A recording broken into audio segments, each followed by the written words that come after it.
Well, good evening. I call the regular meeting of the Ames City Council for Tuesday, October 25th to order. Welcome, Council, and those in the audience. We're going to move right into consent tonight. And Council, does anyone wish to pull any item this evening from consent? Hearing none, I'd entertain a motion to move consent. Move consent? Second. Thank you. Roll call. Aye. Aye. Aye. Aye. Aye. Thank you. Moving on to public forum. This is a time we set aside for comments from the public on topics of city business other than those listed on the agenda, and ask that people limit their comments to 3 minutes or less. Is there anyone who wants to address council this evening under public forum? Seeing none, we will close public forum. Move on to item number 19.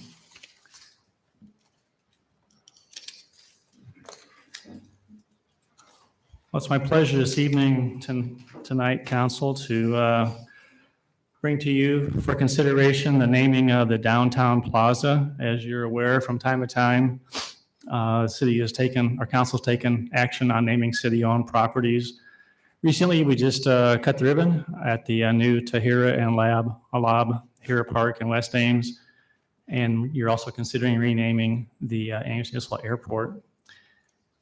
As contained in the memo in the packet, we outlined that Parks and Recreation Commissions adopted an official naming policy with the specific criteria contained relative to both naming criteria and procedure process, which we've attached in the memo.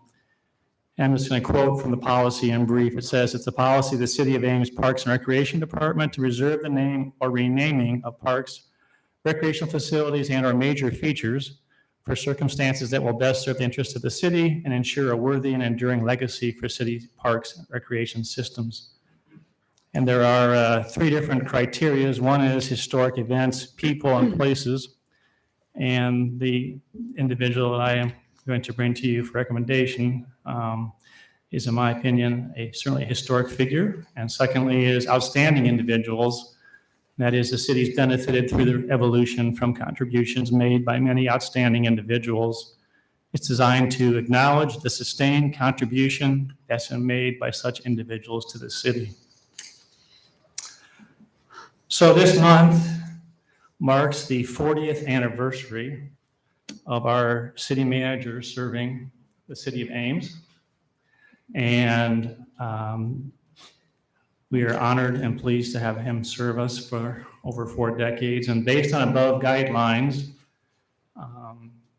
and in recognition of Steve's historic 40 years of continuous service to the Ames community and a sustained contribution to the city, I'm bringing before you this evening a recommendation that the new downtown plaza be named the Steve L. Shanker Plaza. This is not only my own enthusiastic recommendation, but one that's also fully endorsed by our 2 former living mayors, Ann Campbell and Ted Tedesco. So I'd like to take a few minutes and just in brief offer some history and highlights from Steve's career to support this recommendation.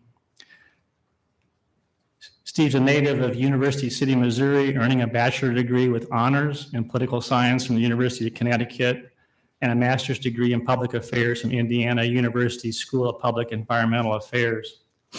He started his career in Kansas City after graduation, thereafter came to Ames in July of 1979, serving as an assistant in the city manager's office. On October 5th, 1984, the Ames City Council voted to appoint Steve as the 7th city manager. Over his 40-plus year career, he has served on numerous state professional boards and committees, including serving as president, executive board member on steering and professional development committees. In 1994, he received the Joe Lukart Professional Service Award from the Iowa City County Management Association, which is awarded to individuals who, quote, recognize outstanding contributions to the development and support of the city management profession in Iowa. Of note, this award is not presented on an annual basis since it is designed to recognize exceptional contributions to the development of the city county management profession and the state association. He's also served on Indiana University School of Public Environmental Affairs boards of visitors He was named Iowa State University's first resident practitioner for its Master's in Public Administration program. During his tenure, our city has significantly benefited from the excellence through people, organizational philosophy, and values that Steve developed and championed, committing to exceptional service at the best price and creating an enjoyable and stimulating work environment through which personal and professional growth may occur in our staff members. I think we all can attest to the fact that Steve has operated with the highest level of integrity, honesty, and forthrightness in his interactions with our residents, staff, and our elected officials. He has set an exceptionally high bar for himself and his department heads to meet and for others to aspire to achieving. As a personal note, in my interactions in dealing with Steve over the past 5 years as mayor and 4 years while serving with Steve on the transit board, I can safely say I've never worked with someone who is so resolute in his commitment to integrity, striving after what is best for the residents and the Ames community. So in conclusion, naming the new downtown plaza, the Stephen L. Shanker Plaza, is a fitting accolade to recognize his outstanding contribution to the stability and quality of life in our communities, community excellence through people and service to Ames, and I think also a wonderful reminder being right across the street from City Hall. Thank you. So with that, I would invite council to offer any thoughts or discussion relative to the recommendation. I have a question, not whether Steve is worthy or not, but you initially said the Steve L. Shanker Plaza, and then I believe you said the Stephen L. Shanker Plaza. Oh, thank you. Yes, Stephen L. Thank you. Yes. Okay. Or we may give the awardee a choice on which one. I think it's Steve. Thank you. I also would just like to comment that I have had, I think about 19 years worth of working with Steve at this point with the Historic Preservation Commission and City Council. And I wholeheartedly support this recommendation. But Steve is our longest serving city manager. And I believe he's coming up to the longest serving city manager in the country at this point, because city managers don't last long in many jurisdictions. And I think the fact that he has weathered the storm of many, many councils here speaks well of his integrity and his ability to work with others and his commitment to excellence. I'll go. Please. Sure. I've worked with Steve for, I think, probably 7 years now. 2015 maybe is when I got elected. And the first thing we did was take a tour of city facilities, and Steve showed me around. And I was really struck by the connection with the staff that Steve had. He, knew their names and would stop and greet them, and I just took heart to that. And so Steve has always been really a model of service, really taking that to heart and serving both the citizens and the council, which that's like a tricky space to navigate. But he does it with decorum and has always, I think, had the best interests of Ames first and foremost in his mind. And the city of Ames would absolutely not be what it is without Steve. So again, well-deserved.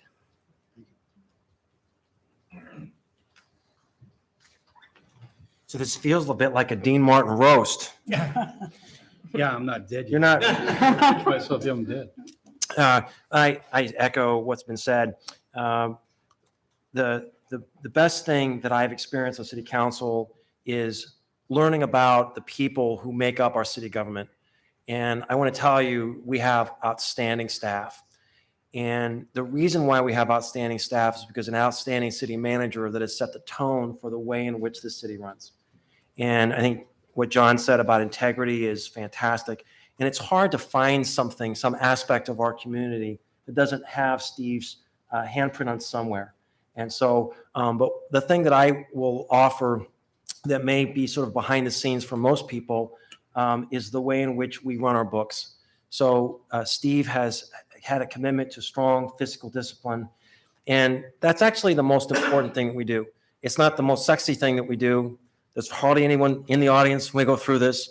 But the commitment to thinking about the budget in a very long-term way allows our city to be in the financial shape that it's in. And so that's a legacy that will go on long after you're here. Hopefully that will continue. And then I'm going to offer just a final quick observation.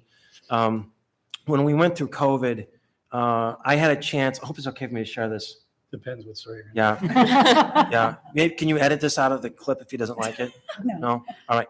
So I had a chance to watch Steve during COVID, and the opportunity to see him in the situation where he was sending police and fire and emergency people into situations where we were concerned about the health and well-being of our first responders.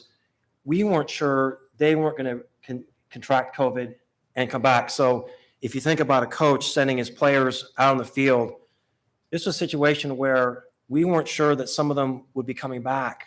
We were watching this happen in New York all the time. And this was a big deal for Steve because he genuinely loves this staff. And it was very hard on him because we, at the same time, had the commitment to provide services to our community, but he was deeply aware of the risk that our city staff was taking. And I want you to know how much I appreciate that. We don't have the opportunity to say thank you the way we should. And I think this is a absolutely beautiful and fitting tribute to someone. So Thank you. Congratulations.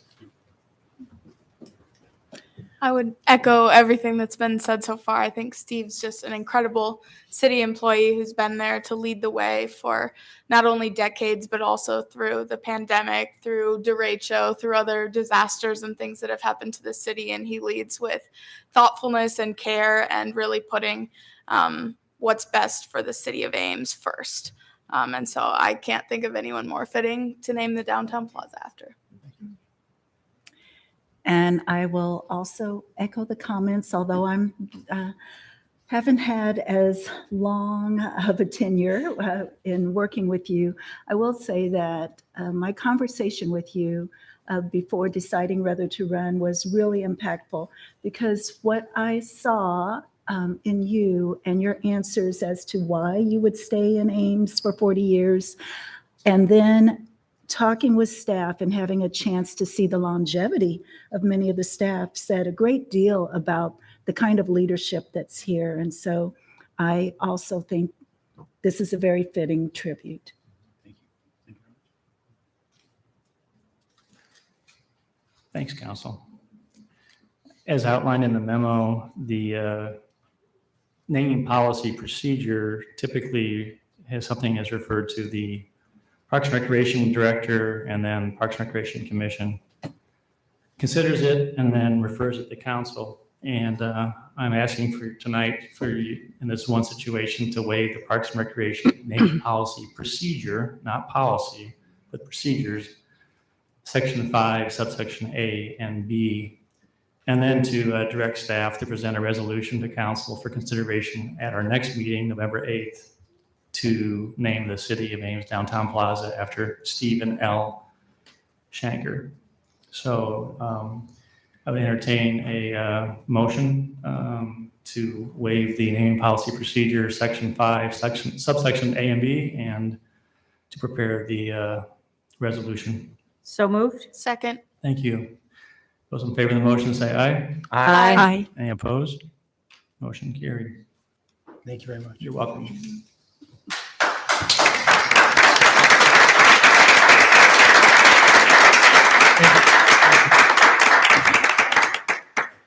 As a side note, Steve does not like being in the limelight or being recognized, so appreciate the fact that he's all the service. So, all right, we're going to move on to the next item on the agenda. Item number 20, motion directing staff on how to proceed regarding the Link Development Project.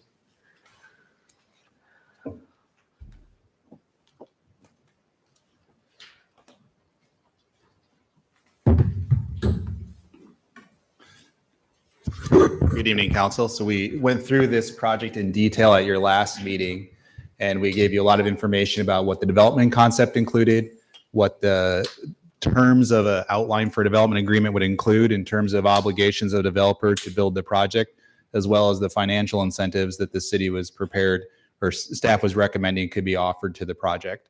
So tonight, what we're looking for is direction from the council. We can ask it, we can answer additional questions about the project, but we're not going to represent it. So we're really looking for direction on whether you want staff to proceed with finalizing a development agreement based on the outline of terms that were included in that staff report.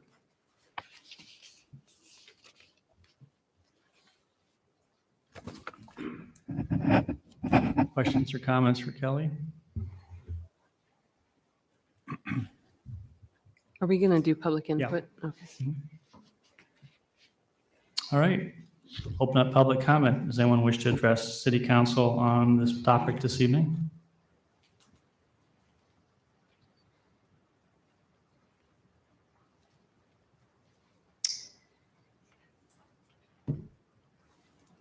Is this public? Yes, this is a public comment on item number 20, the Link project. Can I talk about the link or is that later? No, it's No, fine. this is, All right. sorry, I must not have been very clear in my communication. I apologize.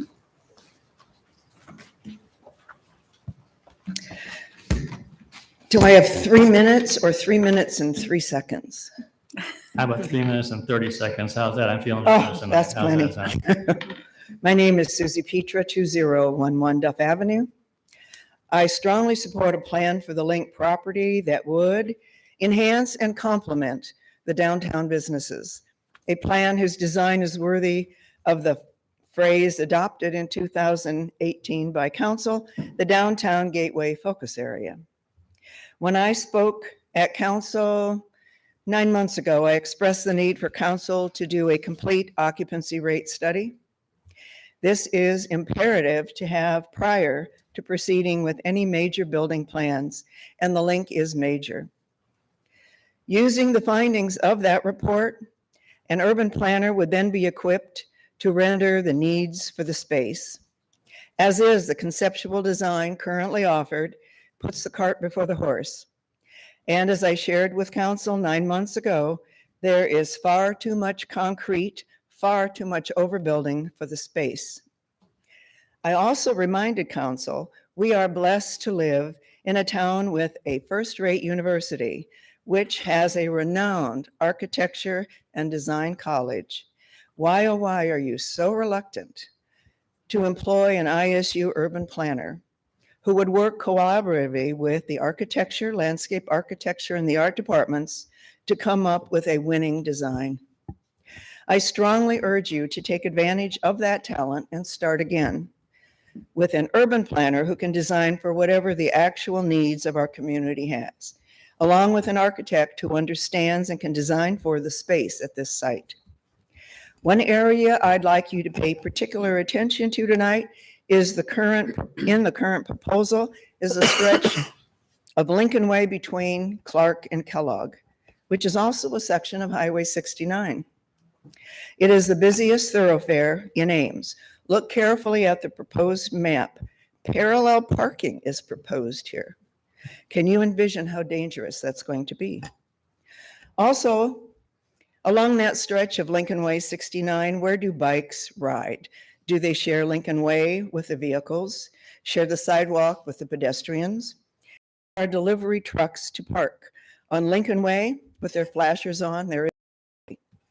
To fully comprehend all the problems this current proposal presents, council and the public would be best served if a 3D miniature model is requested. And do not go ahead in haste. There are too many concerns which yet must be addressed. And the public simply hasn't been given the time to visually understand and weigh in. I respectfully suggest a complete occupancy study, then an urban planner, to work with an architect in collaboration with a landscape architect, and a 3D miniature model so council and the public will be able to more fully understand the spaces. We all want this development to be one we can take pride in. Please take my suggestions to heart. Thank you.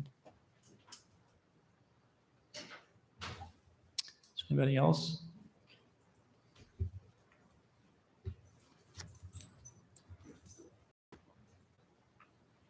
Hello, everyone, and thank you. I'm reading. I'm sorry, would you? Oh, sorry. My name Yourself? right now is Merlin Fonkook. He lives at 1424 Kellogg. He has some medical issues and cannot come. And you, Mr. Mayor, allowed him to have me speak for him, Yes, for which I he's very just grateful, and he bring thanks that you. to council's attention. Mr. Patrick did contact me ahead of time and just say he was not able to make it, and asked if someone could read a letter. And I said, yes, we'll surely make an exception. So thank you. Please go ahead. Thank you, and he Thank you, Merlin. appreciates that. So speaking as Merlin now, so many things about the link seem a fantasy. My top three. One, it's just too large, too dense, too much is packed into a small area. How is it going to fit in with our historic downtown? I think it detracts from the simple beauty and tranquility of downtown. Two, the financial projections are undecipherable, except that this is the largest subsidy by far that Ames has ever offered. The project seems very risky. Three, the way this project developed with little examination. This is disappointing because this is a focus area in the Lincoln Way corridor plan. In retrospect, it was unfortunate the downtown gateway commercial district standards were developed concurrently 4 years ago with the downtown gateway zoning area. You can see why there was confusion. The public may have simply not understood this. The minutes show that property owners along Lincoln Way commented quite a bit about the rezoning, but it appears that no one from the public participated in the discussion of standards. Maybe the public was worn out at this point by the lengthy discussions. The zoning and the standards were the last steps in a long process. Maybe we just didn't understand the importance of the standards. The standards allowed for a 10-story building, but otherwise were not really all that detailed in order to allow future developers more freedom. That freedom transfers the responsibility to you.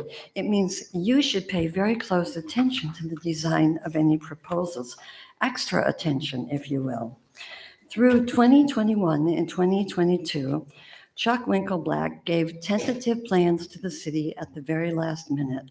So council could do very little except move the project along. Each time, the link seemed to grow, along with the amount of subsidy requested. More specific plans were presented to the council only 2 weeks ago. How can the public absorb these complex details in just 2 weeks? Why the hurry on this proposed developers agreement? The state has given Ames until 2025 to establish the reinvestment district. So we do have time to submit final plans. I suggest holding your workshop meeting in November on this project so the public has a better understanding before proceeding. Please don't repeat the Iowa Creek episode. That's the one in South Delphi, I believe.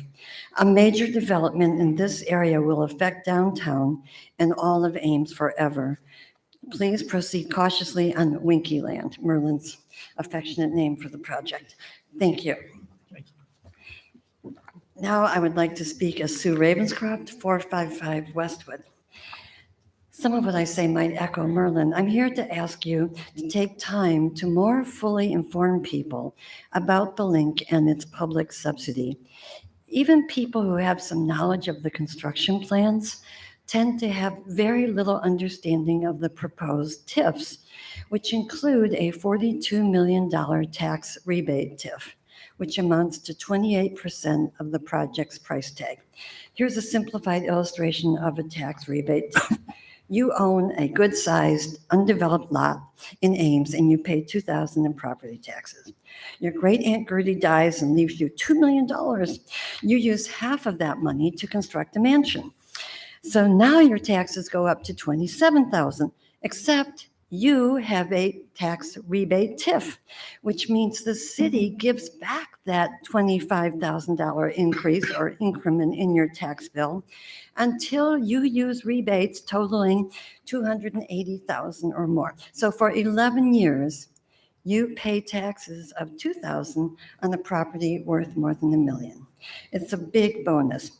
The city is extending this $42 million subsidy to the developer because of financial projections showing what I think are fantastic, unbelievable retail and hotel revenue numbers coming in from the link. How realistic are those numbers? Fortunately, we actually have a real beta test, a case study, a live example.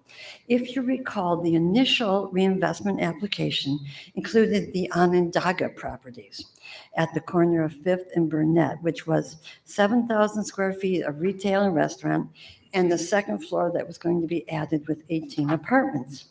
But in the revised application, the city had to exclude the Onondaga project, or properties rather, because that project has been, quote, completed and is therefore ineligible for the state reinvestment district. But complete? The second story wasn't built at all. The retail space was projected to be fully occupied as of July 2021 and to generate 2.6 million annually in retail revenues. But what do we actually see when we drive by? Empty spaces. So far, the project has yielded a goose egg, i.e. not one penny. And I'm suggesting that that discrepancy should give us all pause. How firm is the projected demand for the rest of the link's planned retail and hotel space? Should the public forego $42 million of property taxes on the basis of wildly optimistic projections prepared by a consulting firm that didn't even consider local conditions? And remember, the projections were made before the $200 million project called SciTown was announced. And SciTown is going to provide some direct competition with parts of what's being planned in the link. People deserve more information about what we're sacrificing in lost tax revenue, as well as more credible financial projections. Please take some time, give the public more information, and get more input from the public on what they'd like to see in this very important gateway project. Thank you very much for your time. Thank you.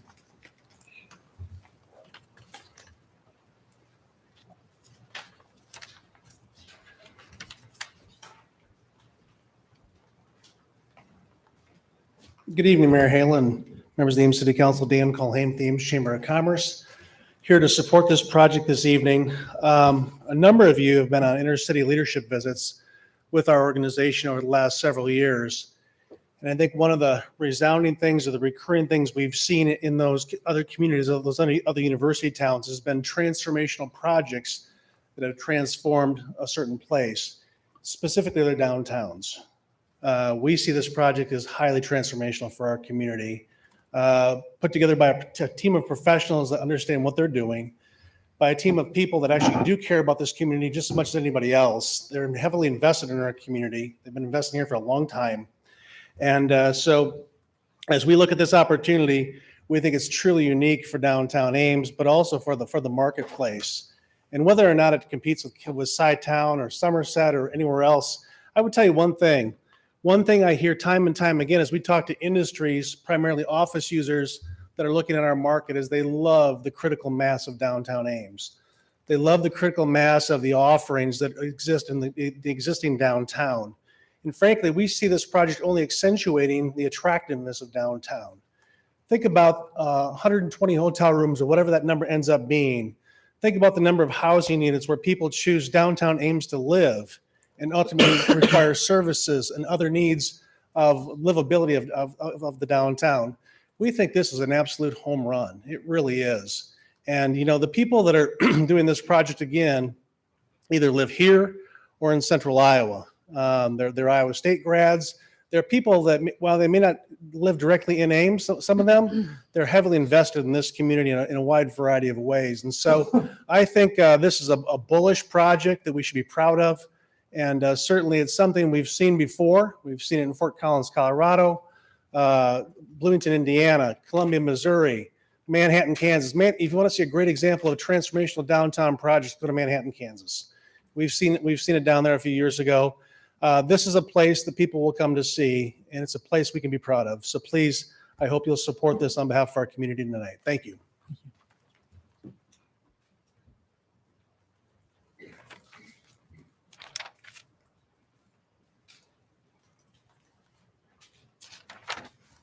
Mayor and Council. Kevin Burke from Discover Ames. As Discover Ames, one of our main priorities is to promote this community to outside visitors and bring in groups, bring in visitors that want to have an experience that they can't experience in other communities. We most recently have lost two groups that we were pursuing because they wanted a hotel that was within walking distance of restaurants, attractions, retail, nightlife, those type of things. So we have groups that we're already pursuing that aren't right now looking at Ames because we don't have a project like this, a downtown like this in our community. This is a game changer for us. Sci-Town, I don't feel, and I've had conversations with athletics, is not a competitor to this project. This project enhances that. But as Discover Ames, we feel that this project, particularly the hotel and what they're asking for the TIF dollars to be used for with parking and the bridge going over the railroad tracks to make the connectivity to downtown is truly a game changer. And we ask on behalf of Discover Ames that you support this project. Thank you.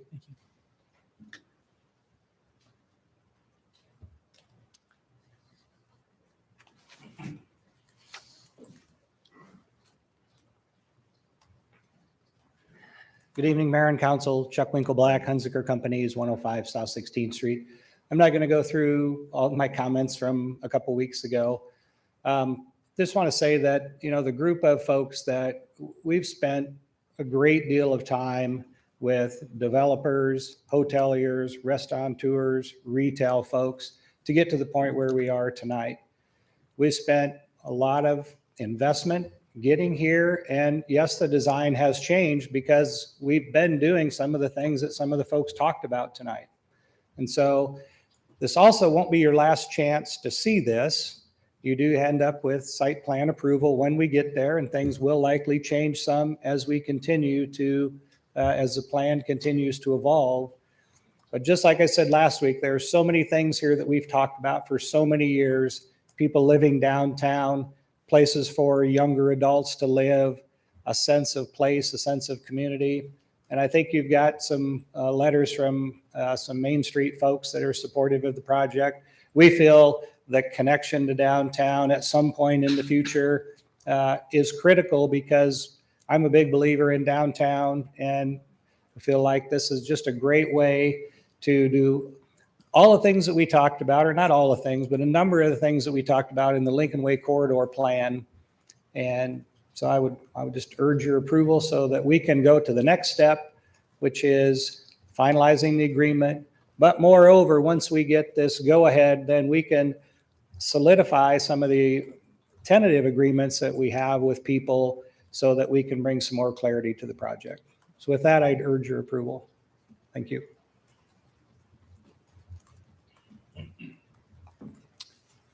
Anybody else?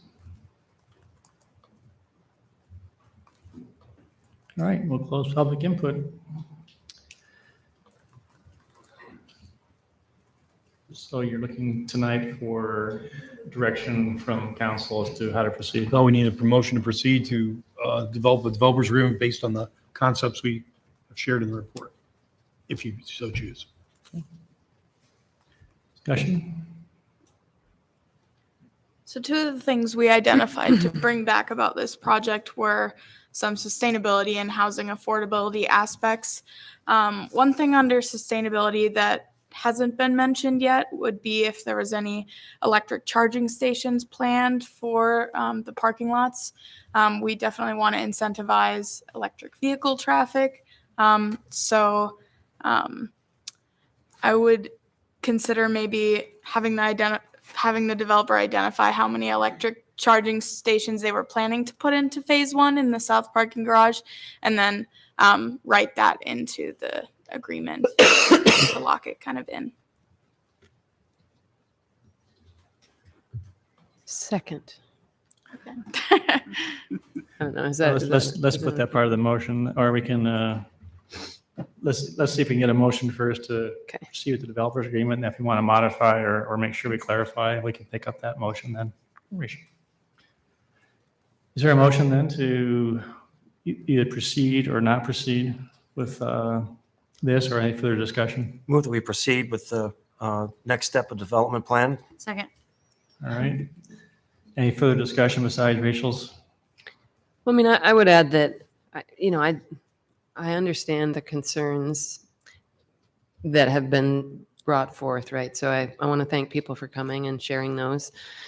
For me, what's really valuable about this project is increased density in the core of the city for living and also paired with living, recreating, and shopping, which needs to be where living is for sustainable communities, right? So nobody wants to see Ames grow out. In fact, that's probably the next item on our agenda, is about people not wanting to see us annex outer territories. The alternative to that is to grow up. And I know that is, seeing that kind of density in a city where it wasn't before is a change. But I think it's a change that is better for sustainability. And so that's why I really, that's the most value I see in this project, is that we can add to the density of the core of the city, which I see as very valuable. And I mean, there's other reasons too that I'm accepting of this proposal, but I'll just keep it at that. Thank you. So I'd just like to add, I've had concerns about the scale of the project and the seeming incompatibility with our two-story downtown. But council voted to support this, and it's moved past that point, and we will be reviewing what the plan looks like in the future. Like Bronwyn, I can see the benefits of having people living downtown. We've tried for years to improve the opportunities for upper story housing downtown, and we have not succeeded in attracting more people to live downtown because it's been difficult to develop those apartments. And this seems like a way to bring people into our downtown, which has been shown to improve economies in Main Street communities across the nation. And so for that reason, I see the benefit in doing something that I would not necessarily approve on other grounds, but the sustainability argument is also well made because we do have to find places for infill. And if we're going to do infill, downtown is a good place to do it. And I was just going to ask if Steve would also just mention, say a little bit about the TIF again and the role that plays in this project, as well as to say a little bit about how we're hoping that the final contract will help ensure that we don't have vacant storefronts on Lincoln Way. Yeah, so this TIF is known as a TIF rebate, as was pointed out. And in that sense, we are rebating back to the developer. They will pay taxes, but the tax will be rebated back to the developer as incentive to help finance the project. So we have reviewed their pro forma as a staff, and we believe there is a legitimate gap there that warrants this magnitude of incentive. Now, as I said before, it's not something I would recommend for a number of projects. I don't think it's going to happen again, but we try to do extraordinary incentives, offer extraordinary incentives when we deal with a catalyst project to help accomplish one of your projects, your priorities. And we said the Lincoln Way Corridor Study was one of your projects. We worked on it for a long time, and this was an area you placed as a council placed as a priority. So it was direction to me that we wanted to get this project done. So I believe, even though it's a very substantial amount, given the magnitude of the investment and the impact it's going to have on the positive impact on downtown, it's worthwhile. Now, we're also trying to piggyback this on an effort to secure $10 million for the downtown district reinvestment district, if you recall that. And to accomplish that, we have to generate revenue from this project, predominantly this project. There were a few others that were listed in our application, but predominantly the revenue will come from this project. Will come from the hotel that will be built, along with the commercial retail space. And basically that has to be sales tax producing space that we need. So that would be like restaurants and retail shops, not offices there. So we've tried to do, because we've had some experience, as you know, on some projects where they built apartments and had commercial on the first floor, but for whatever reason, they were not able to lease it up. Yet they're able to cash flow the project, obviously, with just the upstairs apartments. We wanted to avoid that because we need those spaces filled up so we can generate the revenue that will help us offset the debt on the new indoor swimming pool. So you'll see provision in there. We have with the developers concurrence, I believe, to guard against that they have to, in those retail areas or those commercial areas, they have to have at least 70% of that space at all times leased to sales tax generating space. Now, if they don't, and I think they know this, we gave them we didn't say 100% because we know that's not possible. Sometimes you're going to have some vacancies. But if they don't meet that at any one time, we're going to write into the contract they will be in default. And what default will mean is they will put in jeopardy the rebate for that building, that specific building it's in. So it's very serious. I think they'll work as hard as they can. I'm sure they would have liked that number to be, 50% or 40%. And we didn't think it was fair to say 100% at all times. So I think we've added this provision in there that we've never done before to hopefully assure that that's a disincentive. There are, as you know, millions of dollars at stake for each one of those projects, each one of those buildings. So at any time they default, it could be any time the third year, the fourth year, if for some reason they don't have that space leased up to sales tax generating space, at least 70%, then we would discontinue reimbursing the taxes. That's a substantial default payment, if you will. So we hope that's incentive for that. Thank you. Just a couple quick comments. So as Steve noted, this project is really a long time coming. I think we're at a point where we're realizing the vision of the entire Lincoln Way corridor study and the downtown gateway district rezoning that we all spent, or most of us up here spent a long time working on.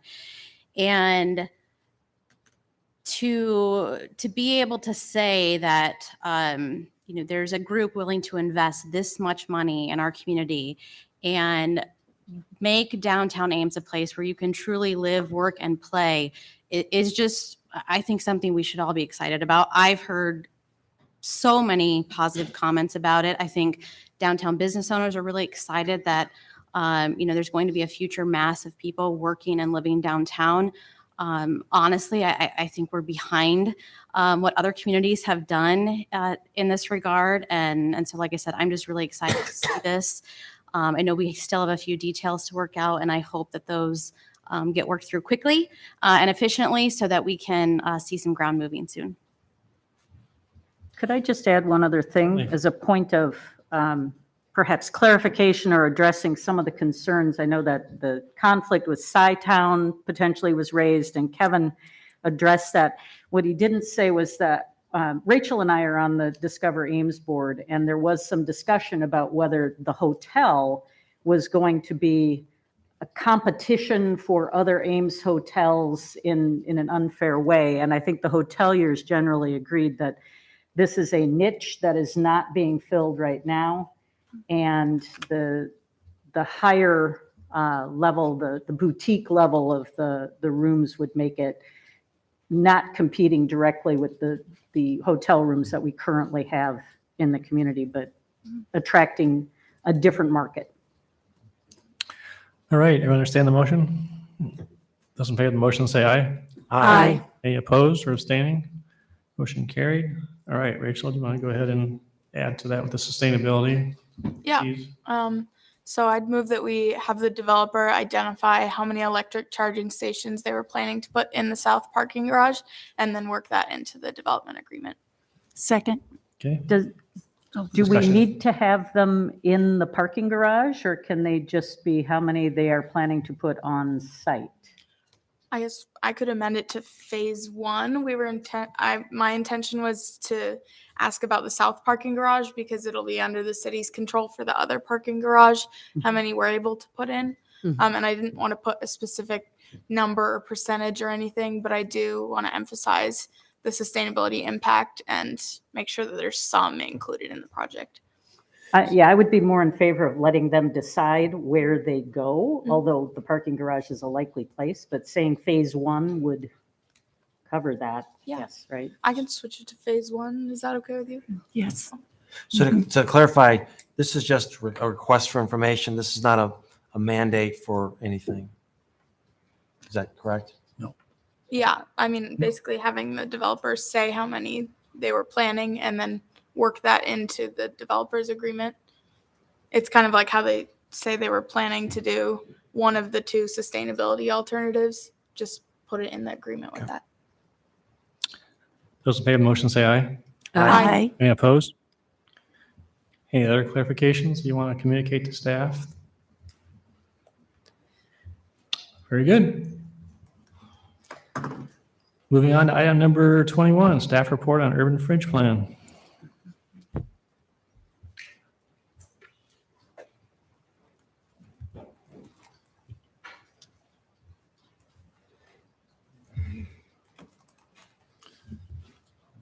So for this item, we are responding to suggestions by the Board of Supervisors from Story County about changes to the draft fringe plan update. So we started this process at the request of the Board of Supervisors to embark on an update of the fringe plan. We had had a fringe plan for approximately 10 years. We agreed mutually that we wanted to work together to update the plan after the City of Ames had completed Ames Plan 2040, and you did that in December of last year.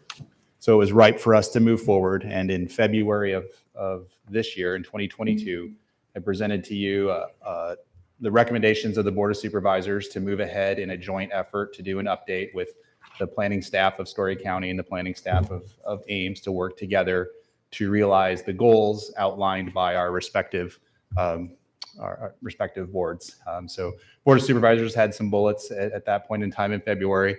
City Council endorsed suggestions that staff made about what would be priorities for Ames in continuing in the update and to have a fringe plan.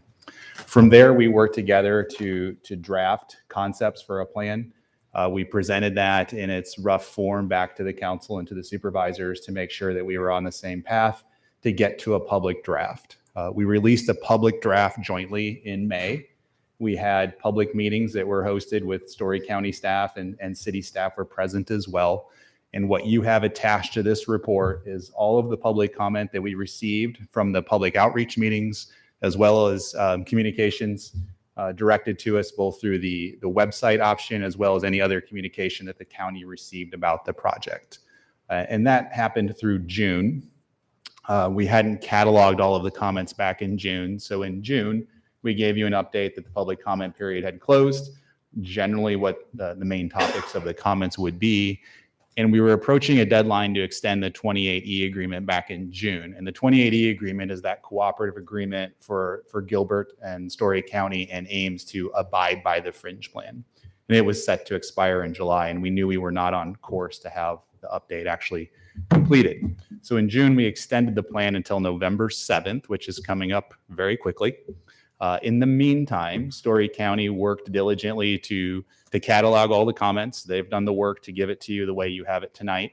And they had some review with their boards, their Planning and Zoning Commission, and then the Board of Supervisors was finally able to consider looking at changes to the draft plan in September.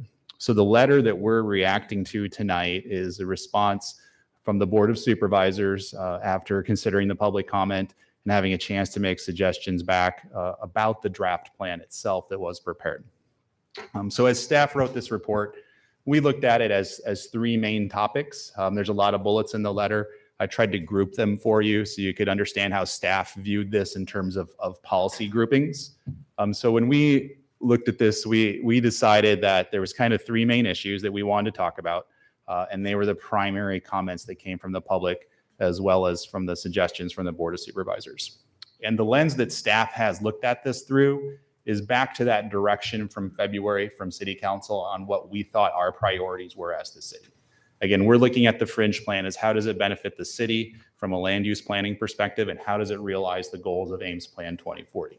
And that's where I am looking at this and why I'm making suggestions that I have in reaction to the draft plan and the changes that could be proposed to the draft plan.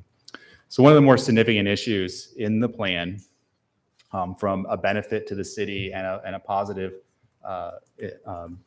benefit to us if we continue the planning process, is the concept of the urban reserve. That's an idea that is in Ames Plan 2040, and we brought that forward wholly into the draft plan. So there were no changes to the mapping, there was no changes to the concept of it. It was just brought and put into the draft plan as part of this process. And the urban reserve does two things for us. It is an area of potential growth of the city that was likely beyond the first phase of growth in Plan 2040. So if you remember, we did a lot of scenario analysis. We selected certain areas that we considered more readily developable, and we left other areas that seemed like infrastructure could be extended to as an urban reserve for some future consideration, depending on how growth trends worked out for the city. So maybe we grew quickly to the south, and there was a market to grow quicker to the south than to the west. The urban reserve set up plans then to allow us to move into that area if that's where the quicker or more desirable growth was for the city. And that could happen in any one direction. So the urban reserve is pretty important to us to allow for that flexibility of Ames Plan 2040 to meet growth needs of the city. So what did that mean in the fringe plan? It meant that we were really looking at hopefully having a combined land use perspective for that ensured land use compatibility more so than the old plan. So we had asked for two things in regards to the urban reserve that were pretty important to us. One was that as necessary and able to be served, the city of Ames would be able to annex land into that urban reserve without having to amend a fringe plan. Secondly, we were hoping that Story County would consider putting into their conditional use permit process, which is the same as our special use permit process in Ames, where uses that aren't commonly located on a property but could be. They're usually unique uses. Maybe it's a church, maybe it's a campground, maybe it's a shooting range, something along those lines, that Story County would consider limiting some of those uses that might be not compatible with future urban development. So there may be things that are totally fine 2 miles from the city, but maybe 200 feet from the city, they would not be a great neighbor to a city. So we were hoping to have that included as part of the policies for the fringe plan. So those were all in the draft plan. And in regards to the urban reserve, Story County have responded to the feedback that they heard, have asked for us to pull back the desire to have limits on conditional uses, and also to pull back on the ability to just directly annex into the urban reserve. There's also a specific area north of Ames, so north of 190th Street.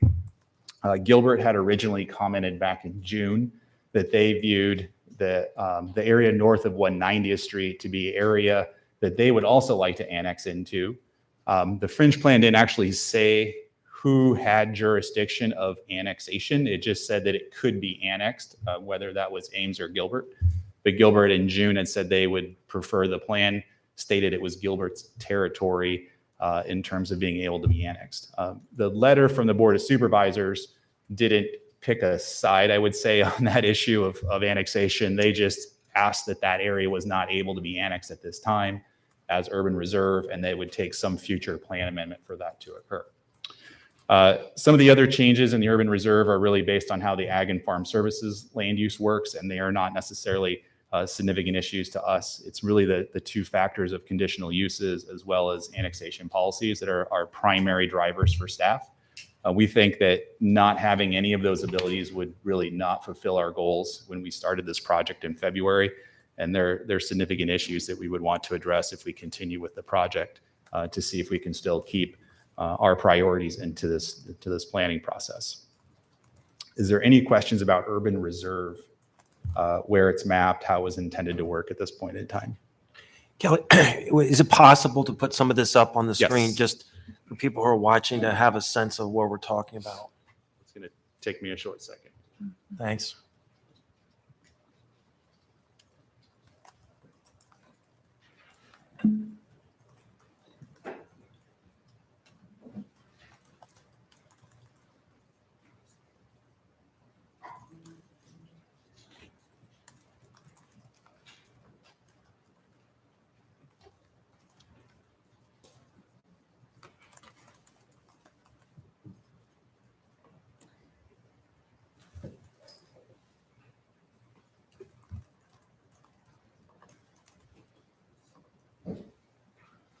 So to help you orient yourself to this map, this is, again, we're generally talking about within 2 miles of the city of Ames. That would be a bubble around the city, but we used squared off property boundaries in the mapping exercise. So the dark gray reflects the city limits of Ames, Gilbert, and Nevada, just to show that those were municipalities. The hatched area that you're seeing is principally that urban reserve overlay. The blue are the primary growth areas for the city. And then you can see way up north, there's some blue area around Gilbert as well. And then the green is generally natural area, just to kind of give you a sense of what's on the map. And then there's some rural residential designations as well. So when we're talking about urban residential, we're really talking about urban reserve. We're talking about the hatched area that's kind of encircling the whole city and overlaps a large amount of land in this area. So Kelly, you've been referring to the letter from the supervisors that was in our packet. Did you receive and read the email that we got not long before the meeting?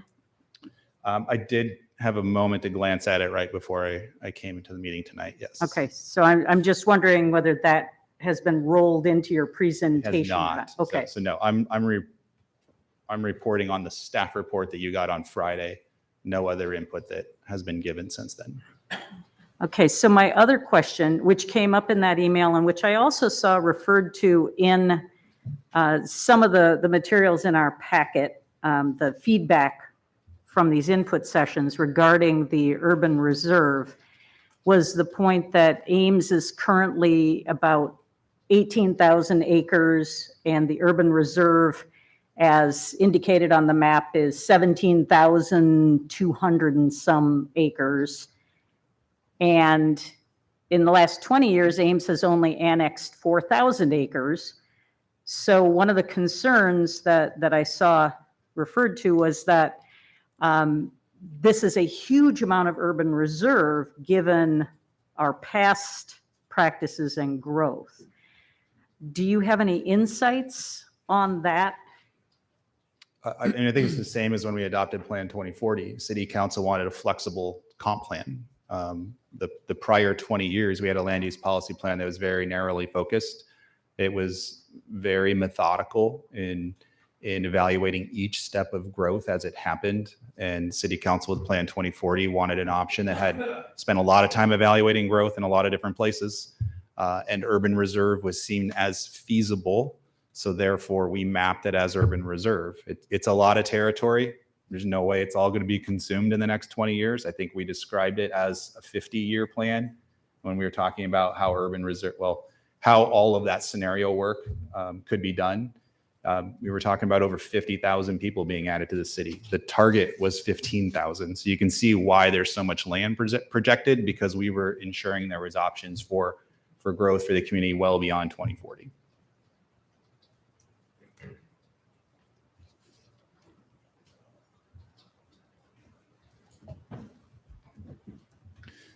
So if there's not any other questions on that, I'll move into the second topic that we described in our staff report.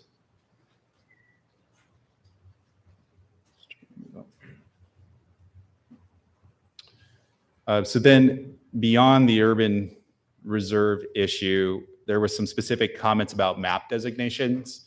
Some of them are small details and aren't significant, but the two that are probably the most significant are in terms of the south growth area. And so specifically, if I can get the cursor to go where I want. So the comments for the southwest is, I guess, what we're still going to call this area. So the blue is area that we show as growth area in Plan 2040. So that was carried over to the fringe plan. And the way the fringe plan was structured, annexation is only permissible for blue areas and the overlay itself. So if it's actually ag and farm services, or if it's rural residential, the plan prohibited Ames from annexing it, even if it was part of what we call an 80-20 annexation, where we needed to combine something to meet state law or to have logical boundaries. So in the south, we included areas that we had already talked about. This is where the Meadow Glen neighborhood is, an existing rural residential neighborhood down there. So you had one set of comments that was looking at this blue area being designated to something else, the Meadow Glen neighborhood becoming a rural residential designation, and then the property that we keep referring to as the Champlin property that the Champlins no longer own, which is this larger chunk of land in this area. The county, and I had misrepresented that comment. They wanted it to go to Ag Farm Services with Urban Reserve overlay, which I had said was just Ag and Farm Services. So that map designation, they were hoping to pull out of our growth plan, which would mean it's not able to be annexed without, again, amending the plan back to be a growth area. So they also had suggested that, at least in relation to things that we're concerned about, there were some areas out here in the southeast that are actually beyond 2 miles of the city. Our intent wasn't to try to negotiate further land use control. So there's some edges of this that would get pulled back in to be 2 miles where we had intended to be. But again, that general comment is could urban reserve be pulled in, be less land? That kind of fits under this map designation conversation as well.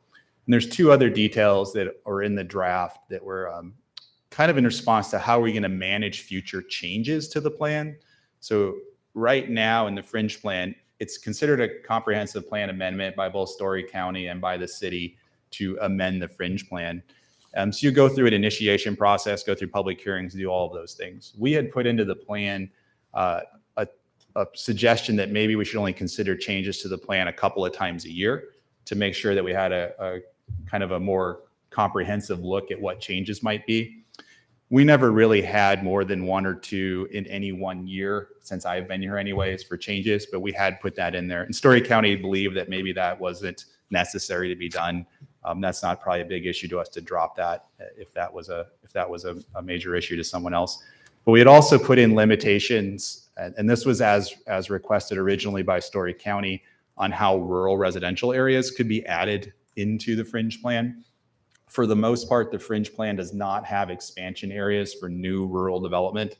The yellow areas really reflect where you've seen rural development happen previously, or like in the last 20 years at least. There's no orange up there, which is new areas. So one of the suggestions is to modify how the language is set up about how new rural residential areas could be added in the future. None are proposed now, but the language would make it clear how it could be done in the future. Again, we probably don't have issues with setting up a process that was more easy to understand and go through for a future change. There was no change right now. So the map designations in their totality are not necessarily significant, except for the 2 where I talked about how they would affect a planned growth area for the city. And I did want to speak to Meadow Glen for one other second. I think we've been pretty clear through the Plan 2040 process. Our goal is not to annex Meadow Glen for the sake of bringing them into the city. That area is shown there because it's possible that as other annexation policies are executed, again, to meet state law requirements, it was conceivable that that neighborhood had to be included. May or may not be in the future. There's no imminent plans for that. But again, not our goal to bring them in, but we didn't want it to inhibit our ability to annex something else either. So that's kind of the combination package of that southwest area. Is there any questions under the map designations themselves, any of the bullets that were described in here?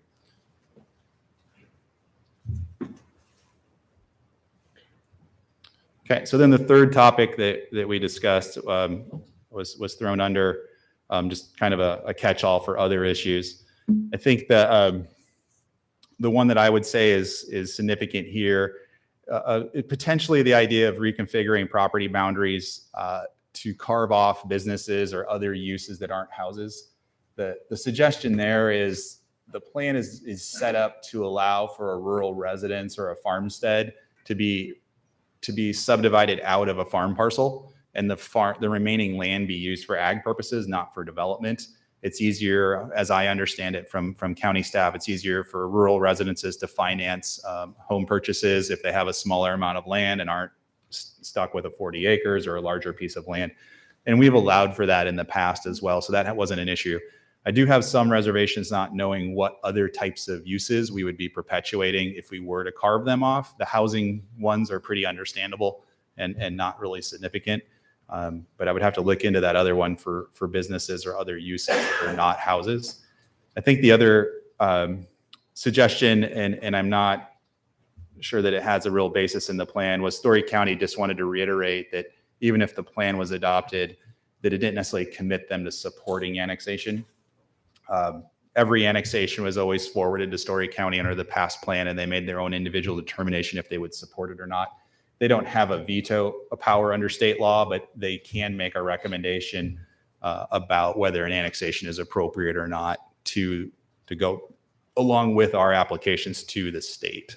So that one, I don't know, it really is a policy direction, but it was something Story County wanted to say that they wanted to continue to reserve their independent authority on recommending annexation or not, even if the plan itself said that was the appropriate thing to do. So on the other issues, they're probably not the driving issues for us. I have some concern, I said, about parceling off other things, but in general, some of those issues could be addressed. So as we look through this, we presented 4 options to you on how to move forward in response to the letter from the Board of Supervisors. Really, I try to make these focused so you would have some clear options in front of you. I think our priorities are still based on the ability to plan for the expansion of the city based on our comprehensive plan. So that's really how I approach these options. So one option that we could look at, if the annexation issue is what is complicating the planning purposes of the document, we could respond back to the county and say, well, we could change the focus of the fringe plan to be about subdivisions, which was the fundamental reason that we have 2-mile extraterritorial authority in the first place. And that would probably, in that version of the plan, we would still have a land use map, and it would really look at how subdivision authority is assigned to different jurisdictions, and it wouldn't have a lot of the other policies in there in terms of annexation and uses as much. It would be mostly about the subdivision policies of the different jurisdictions. So that would be option 1. So it'd be a more narrow scope plan than what we have now, or definitely what was proposed back in May. Option 2 would be for us, or I should say for City Council, to ask city staff to take a stab at writing edits to the draft plan that take into consideration some of the Board of Supervisors' suggestions, but again, apply our lens of our priorities to that. So I have direction from February what I think our priorities are. You could ask me to take it upon me to draft another version of the plan so it could be clear how the Board of Supervisors requests align with or could work with our priorities. And I would bring that back to the City Council to see if that's a version of a plan that you would want to endorse and forward to the other cooperating parties. So in that process, it's an effort directed at city staff only. I would return to you. You would make a decision in the future if that's a plan that you would want to move forward with, and then forward to the other parties. Option 3 is really to say that the proposed changes to the draft plan aren't really workable in meeting the city's priorities. So if that was the case, the City Council would choose not to accept those responses, and we wouldn't necessarily have something to move forward with on a draft plan at this time because we're reacting to the Board of Supervisors' responses, but you're not directing me to do anything else as a result of that response to us as the city. And the fourth option was at the end of the Board of Supervisors letter, if there was an interest in holding some kind of a joint meeting to discuss the different issues and interests of the different jurisdictions. That was also put on the table. The last thing I have to bring up is, again, the 2080 agreement, which is what is holding in place the 2010 plan. I said that's slated to expire here on November 7th.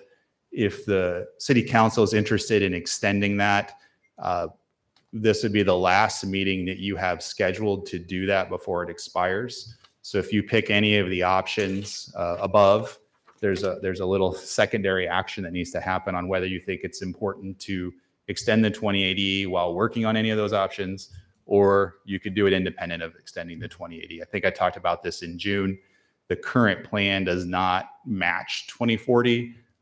So for example, South growth is not in the fringe plan. If an annexation application came in, it's not consistent. There would be some timing issues about how to process that. I don't have a pending South Ames annexation. But it does eventually, the longer we stretch this out, the more likely it is to hinder something that's in our plan ourselves. So I just take that into consideration. I suggested that if we were to extend the plan under the premise that it would be enough time to consider changes and go through an approval process, you would have to look at something in March. I think I said March 15th would be the date. So if you didn't want to wait that long to make decisions on something, you could do a shorter date. But I thought if you really wanted to see it all the way through and assume that everything's going to go smoothly and get through an approval process, you're going to need at least 4 months from now. Just based on the back and forth of after tonight, the Board of Supervisors has to respond to it. Gilbert hasn't responded to anything yet. Once you kind of go through meeting schedules and holidays, it just wasn't realistic that this could get done any quicker than March, in my eyes. So that's my summary of I think our position in response to the proposed changes to the draft plan, and then again, whether there's an extension to the 2080. Kelly, can you just share with the council just what you see as the benefit of having a 28E agreement, and a fringe plan? One of the options, or several of them, seek to continue that, albeit with changes. One is just to drop it all together, which I think the county, city, Gilbert has tried to work together, and it seems to have been workable. So can you just comment on what you see as the benefits to the city of Ames for continuing to have a fringe plan? I think there's kind of two benefits for us. There's one that's kind of an administrative benefit where in the fringe plan, we've delegated authority that we would normally retain to the county for some of those more remote fringe areas. So when there's divisions related to ag properties or divisions even related to certain rural residential properties, the city of Ames doesn't even review those. So it saves you some time to have to make case-by-case decisions. And you've delegated that over, or you've delegated it over to the county solely. And that was based on the idea that you're in complete agreement from a policy perspective that those types of things won't impact Ames. So there's a little bit of benefit administratively there. I think the real benefit for us is if we cooperatively plan for this area and it's a joint vision for the expansion of Ames in a logical urbanized manner, and we can look at how the county can support that in terms of considering limits on conditional uses, that would be a big benefit to us. In the last agreement, Story County did agree to limit certain A2 uses in the fringe. So they said they would partially limit one of their zoning districts related to agribusiness activities. We're asking for them to consider a little bit more of an expansion of that to some other things that might not be compatible with urban development. So that would be a benefit to us too, to have the areas that continue to be desirable and more readily able to be annexed into the city without some other obstacles from conditional uses that are totally fine in the county, but they're maybe not fine once they're within a city limits. That would be our biggest benefit from doing this.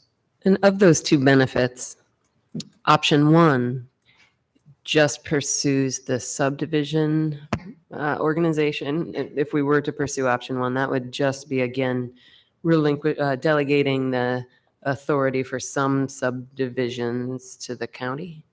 I think so, without working out exactly how it would be. Let's say there's still a land use map, what's up on the board there. But it wouldn't talk necessarily about uses or annexation policy. It would just say the county is able to deal with subdivisions that are of this type, and the city will deal with subdivisions of another type. So it would lock in a little bit of a land use pattern, but it wouldn't deal in great detail with that. Okay, thank you. Kelly, how would you characterize, you've done a nice job of sort of going through this on a particular detail. Step back out just a little bit, and how would you characterize what the county has proposed versus what we had back in May? So is it generally close? Is it significantly different? How would you describe that? Well, again, it comes back to the two things. How much of the urban reserve would you pull off of the map? Or if you left it all on the map, would we walk away from having annexation authority in that area? And what that would mean is if we didn't have annexation authority, it would require a map amendment to say, turn it blue. And in the old 2080 agreement, it required unanimous consent for a map amendment. So it required both Story County, Gilbert, and then us to vote for such an amendment. Whether it was for us or Gilbert or whoever, we all had to agree to that. So if you do not have that direct annexation authority, you're back to a process that you don't know how that would turn out in the future when it comes up. We thought with our current plan, we had pretty good ideas how that would benefit us to be able to annex in the future when it came up. So this is a pretty significant difference, and I agree with the mayor on this, that I would like to have a plan that we will work consistently with the county.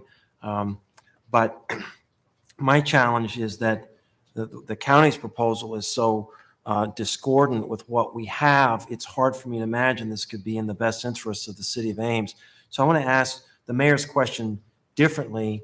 And I think it was appropriate that he looked at the positive aspects, but could you help us understand what are the downsides if we don't have a plan? I want to make sure we're weighing the pros and cons of this. So for us, if there's no fringe plan, and a lot of cities in Iowa do not have them, larger cities sometimes do, but not even close to all large cities have them, you would be limited to subdivision review. So that means anybody that has an existing lot of record in the county, whatever size that is, they would be able to use that consistent with however Story County allows them to use that. And Story County could change the zoning on that property. As long as they don't subdivide it into smaller parts, the city of Ames would have no review over something like that. So commonly, a quarter is going to be the smallest piece of land, which is 40 acres. So Story County could be looking at if someone's able or willing to use 40 acres of land, and they could convince the county to change the use and the zoning out there, the city of Ames wouldn't have any authority over that. Now, if they want to change it to residential and they want to build a rural subdivision, that brings it back to us. And then how that works with our subdivision review authority is we don't have direct land use control. What we have is infrastructure requirements. So if a development triggers our infrastructure requirements, we have the right to say you can only do that if you really can provide water, sewer, and street infrastructure to city standards. That's where our main power lies. So if there is no plan, rural development, rural subdivisions anyways, we would still be able to have a say in that and make sure that they are functional and usable and don't really detract from our ability to see the growth of the city. But from a land use perspective, that's what we lose if there's no fringe plan, because there's no obligation for Story County to coordinate with us. Okay. I'll be interested to hear. So Mayor, will there be public input tonight? No. On this?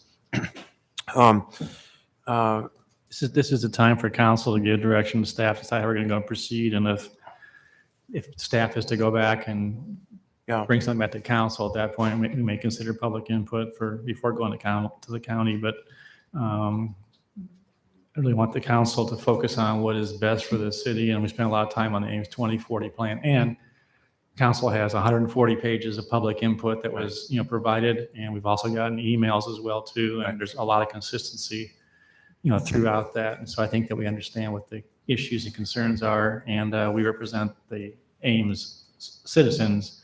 And I think a lot of it was county. And so I don't want to disrespect them, but we have a focus that I think council needs to concentrate on.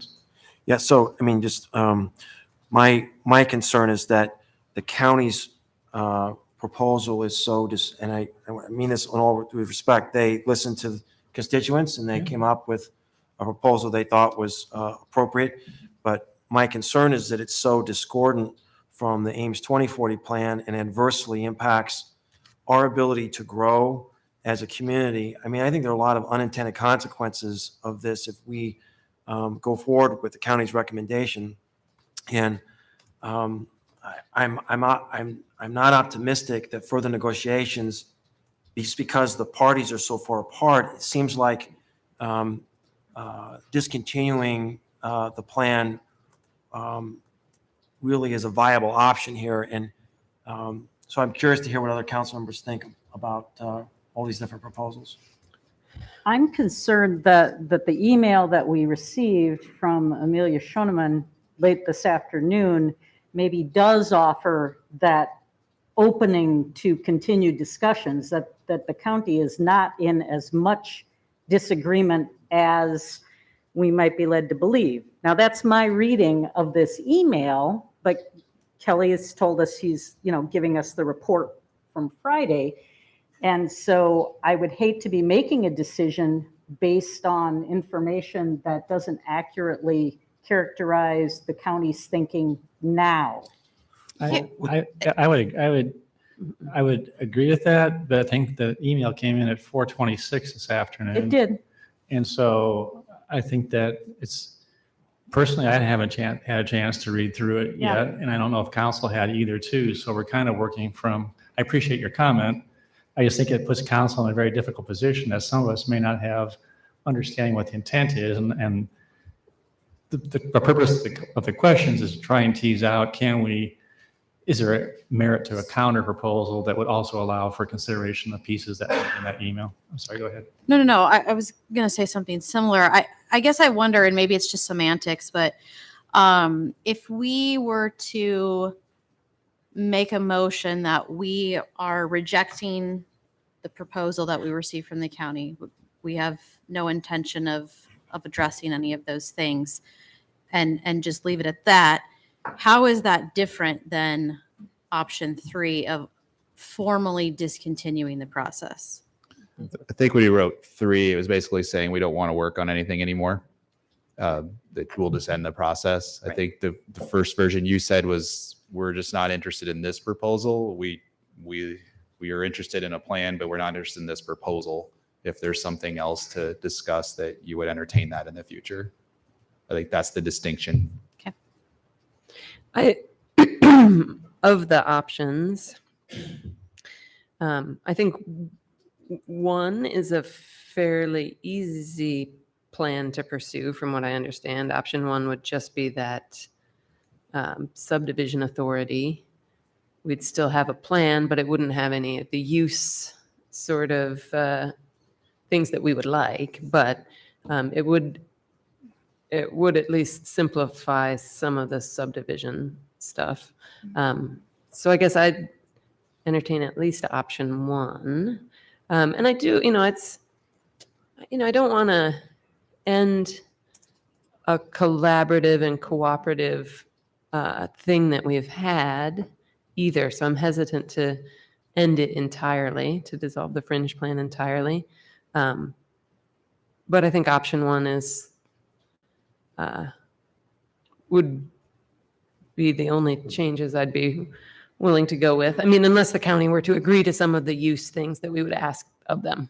I was going to say option 2 kind of allows you to look at what the county proposed and see if any of that is in line with city goals, and then have kind of like a counter proposal, correct? Correct. I think that almost says, though, and I'm just speaking for myself here, that we want to reestablish negotiations. And I don't think that that's where we're at.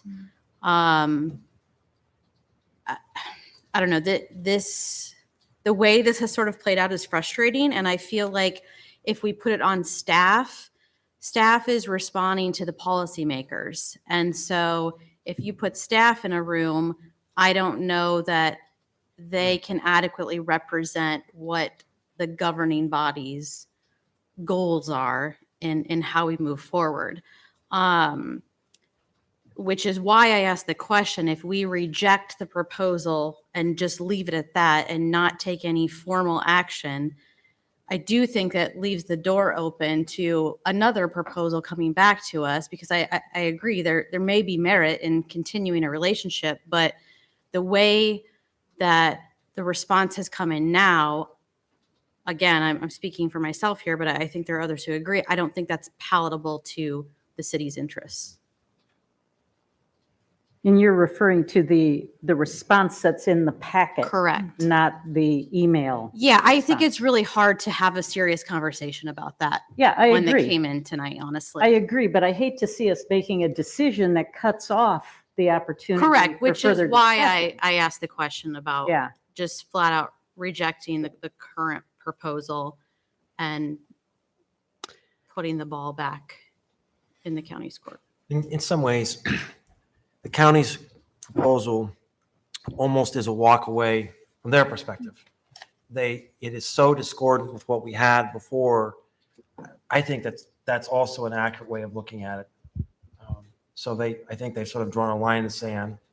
So sometimes it's just difficult to get two governing bodies on the same page. We just have different goals, and as much as we would like to have a cohesive plan, we can work too hard at this. If we're too far apart, I just am apprehensive about going forward. I'd like to have the county come back to us with something that's more reasonable. I would move an option just to see what happens, but only when folks are done. Is there any other comments before we entertain a motion? Well, I just had just a comment and a question. Whether or not it's possible, and I understand that as far as the council is concerned, that many of you all that have been through this process for some time think that the county has had adequate opportunity to maybe speak to some of these issues before now. But when I read their letter, it does say that the county understands that while the cooperators may have different goals, having a plan and policies for the fringe area is necessary to facilitate orderly, efficient growth in the interest of all those involved. So that type of framing, I think, does say that they are interested in our coming to some type of a common agreement. And so I wonder if we can counter in some way, propose what we could agree to as a next step. And I'm just going to lay that out there as an option as well. That would be option 2, I think. Correct. I don't think option 2 says we go back and renegotiate. Right, amendments. It's really just looking at what's been proposed. Yeah. And then come back and see, based on what we think guidance from the council is, if there were 5 suggested amendments or 6, maybe we agree to 3 of them. I'm not willing to say we're going to come back and agree to everything. You know, some are more important. I just think that's an unfair position to put staff in, honestly. I really do. So would you consider option 4? No, I think I've pretty much made it clear what I'm interested in doing. My interest is in rejecting the proposal we've received and putting it back on the county to determine how they proceed. And if that means, doing something more with what we received late today, that's fine. Again, I don't think we can have a serious conversation about that right now. But I think that's the only option on the table for me. Rejecting the proposal doesn't mean forever. No, it not at just it just says that the current proposition is just unpalatable. It's not consistent with our 2040 plan. So I like option 1 as a bridge to get us there. This is going to take some more time to hash out clearly. We could do option 1 in the meantime, and in terms of getting that in place. I don't know. Is that no? At least it's something. It keeps the door open. We wouldn't then just extend the current plan, honestly. I mean, I don't think option 1 really. Well, they might not. They can. so Kelly, with regard to the extension of the 28E, if we were to pursue Bronwyn's idea of going with option 1, and then, I don't know, continuing the discussion or letting the county approach us with something else, is that requires the extension of the 28E because it is renewing at least part of the plan? So remember, the 28E extension is kind of independent of all the other options. It's whether you're comfortable letting the current plan expire if you're going to keep working on some version of an update. It's not necessary to be extended. It might be comfortable to extend it, but I would never say it's necessary to extend it at this point. I'm a little hesitant to pick option one, but then say we're considering other Right, stuff right. in addition. Right. This, That's very this can't confusing. be another year project for us. Okay. It has to have an end next spring. I mean, really after March. I mean, if we're in process of getting it done, I understand that, but if we're not on, this isn't a project that we need another year on. Yeah. And Well, in It- that it case, I mean, I seems- would say I think option one is the best we're going to get to, but so that would be my argument is that I think that's the best we'll probably be able to agree to. So a second question then, with regard to Amber's suggestion, that means that the 28E expires on November 7th, correct. and any other further discussion is carried on May or may not happen. outside of that agreement. Yes, if that's how that went. Yes. That'd be 3. So if, just to fill in on option two from other discussions we had, if you were to pick that to try to move this forward in a reasonable time frame, I would commit to being back to you by your before your Thanksgiving meeting. So essentially 2 meetings from now, to let you understand what I think, what staff would say is workable within the Board of Supervisors letter and what I think our priorities are, so that you could move this ahead and not drag it out further, just to give you some idea of what I was thinking could happen in that time frame. So about a month, and then that would give December for the other jurisdictions to consider whatever recommendation you make at that point. If you went under option two, option one would be probably similar. I'm not sure that it'd be a whole lot different.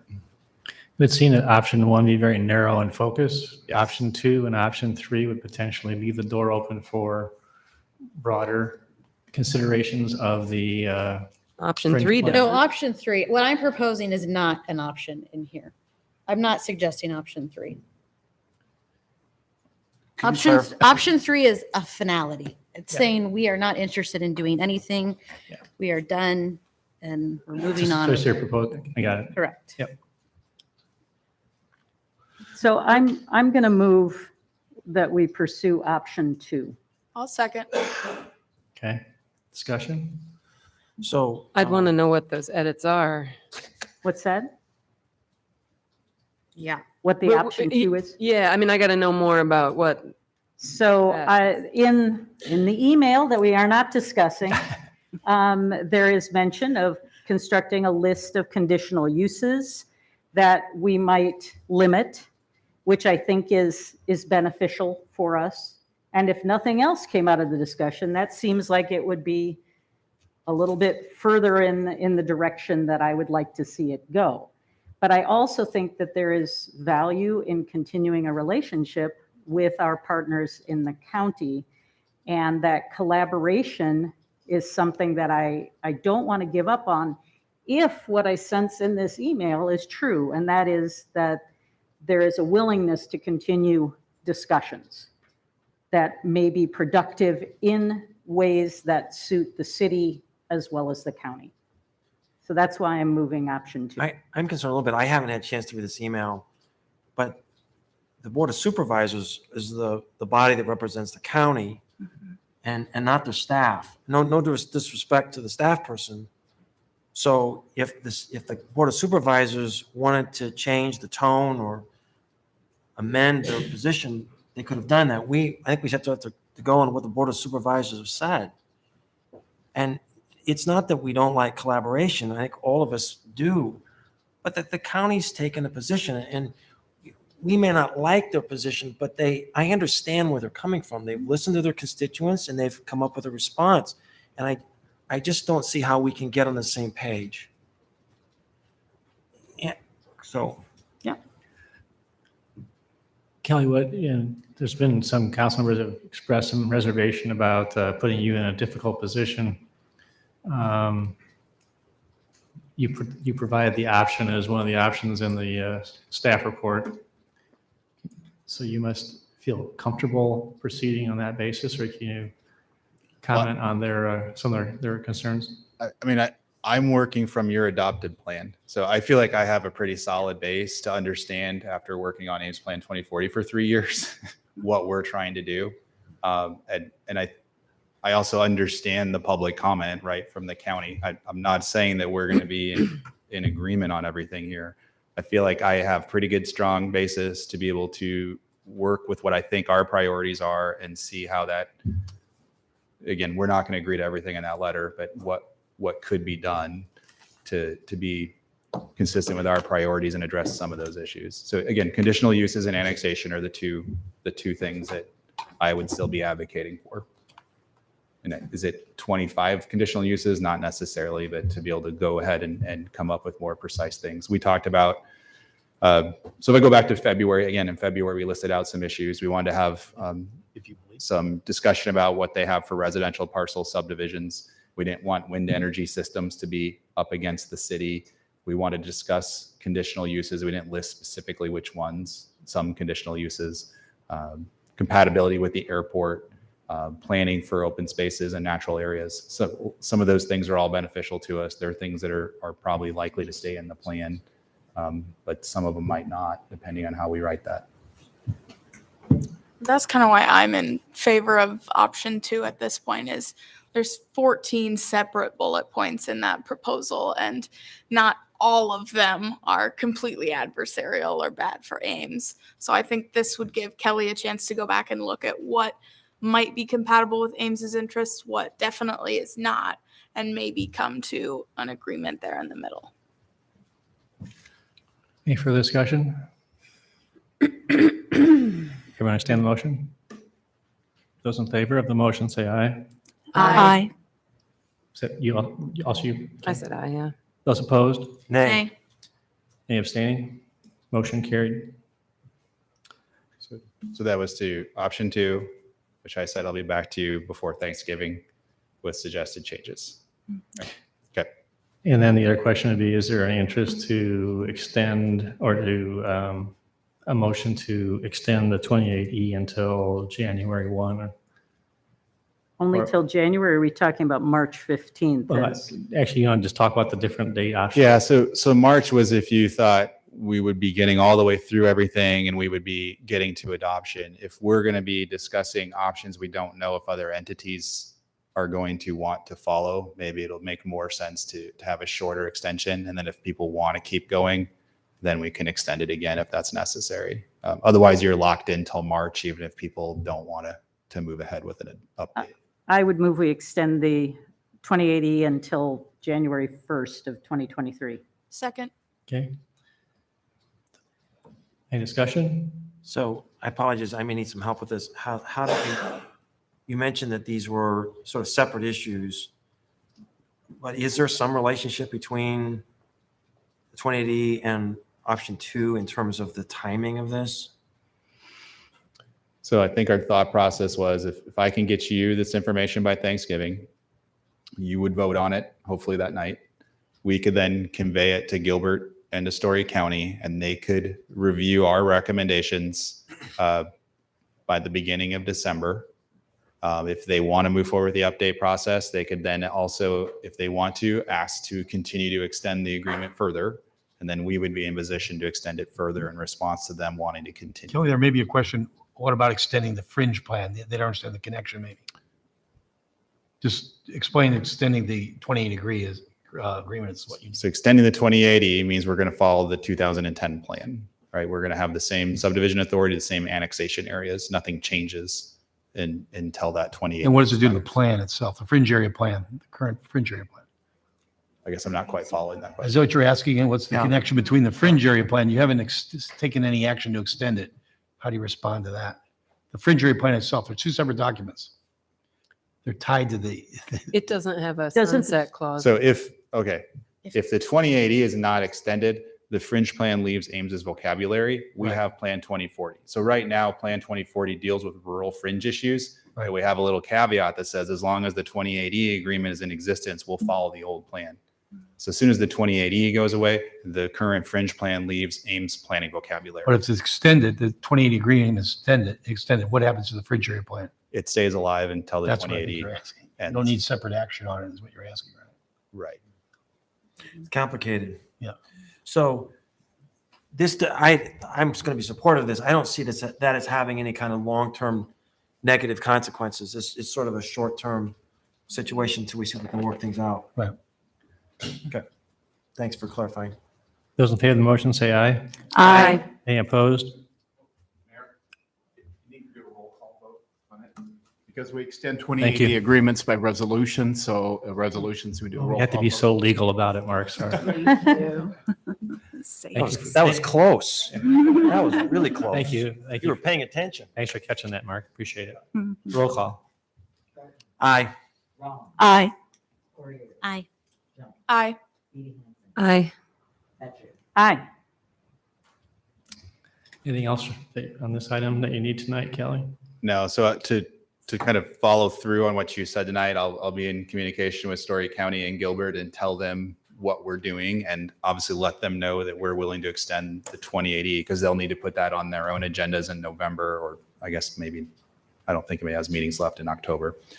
So they can make that decision if they want to. And then I'll report back to you in November. And Kelly, I just checked the email that Gloria was referring to was also copied to you. So you, Yep. Yep. So, Yep. So I have that. Thank you. All right. Thanks. Let's move on to item 22, staff report on front yard parking and driveway standards.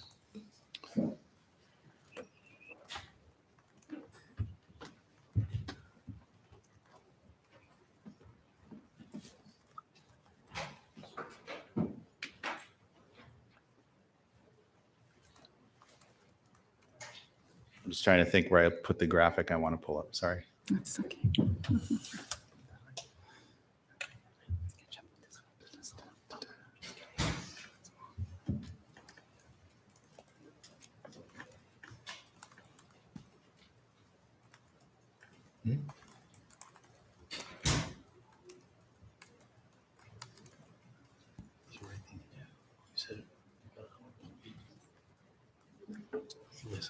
All right. So in July, you reviewed a report from an inspections division and the planning division about our driveway permitting processes. And we had identified a number of front yard parking configurations with extra paving in the front yard that didn't meet code.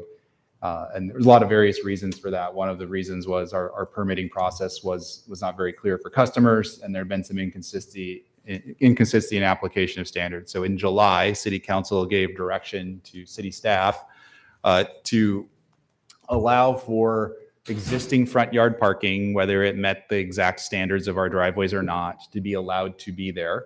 But you also gave me direction to adjust our zoning code to deal with driveway permits for single family and two family properties, with the intent, a little bit of an intent to add more options for on-site driveway parking, and as well to clean up the permit process so we could just have better customer service overall.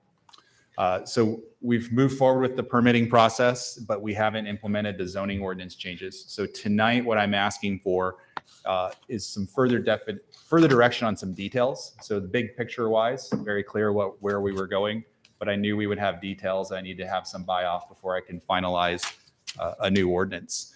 So to summarize kind of the things I want to focus on tonight, we created from July, council wanted to create what we were calling the flared parking. So that's like that wing of parking that goes off the side of a driveway towards the side property line. We allow for that now, but only if you have extra paving that went into a side or rear yard. And council said, we don't need to have the extra paving.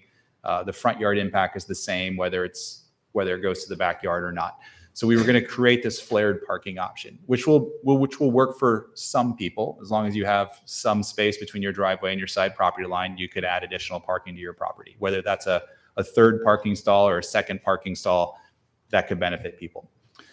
The other thing in July that we brought up was, well, what if you don't have room for that flared parking to the side?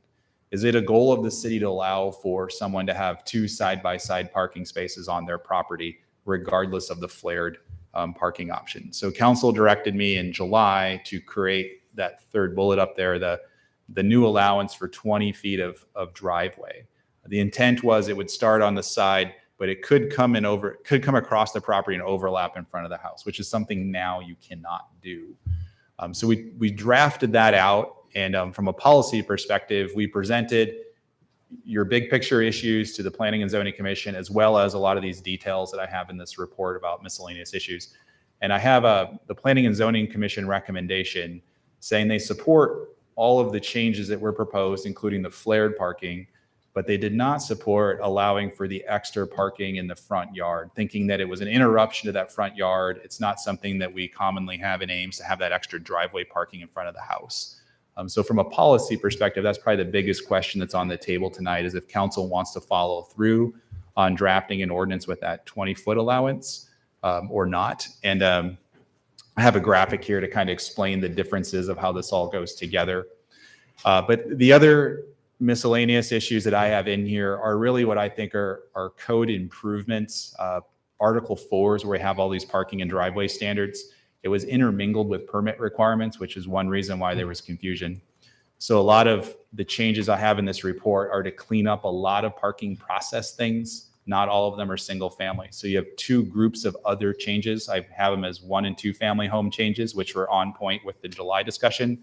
And then I have the other things that, because we're changing so many things in Article 4, I think are beneficial. And that related to how parking lots are reconstructed. We don't have parking lots on single family properties, but how that permit process works, clarifying some other parking standards in relation to residential uses. So there are a second set of changes that are only being recommended because we're doing so many other changes in this chapter about parking. So I'm hoping that we can move forward with those in addition to the single family changes that we have talked about before. So this is what I wanted to let you guys kind of look through here. So on the left is that flared parking option. So the way that would be written into the code, every property would be allowed to have that extra paving on the side, but only on the side property line, not into the middle of the lot. So in that example with that orange area, if you have 8 feet of space, you've created a third parking space or a second parking space on your property. We would allow for that. The middle one is that issue of, well, what if I don't have space to do the flared parking? Can I have 2 side-by-side spaces? And one thing we said in July is if you had compliant parking in the rear yard, you didn't have an exception to add extra parking in the front yard. So this middle example is not an uncommon example in Ames. We have a lot of one car wide driveways to detached garages. That is not 2 side-by-side spaces in the rear yard. So as I talked about this to you in July, that middle property would be able to pave a total of 20 feet, whether that's partially on one side and the majority on the other. However that configuration works, that's what they could get to with that 20-foot allowance.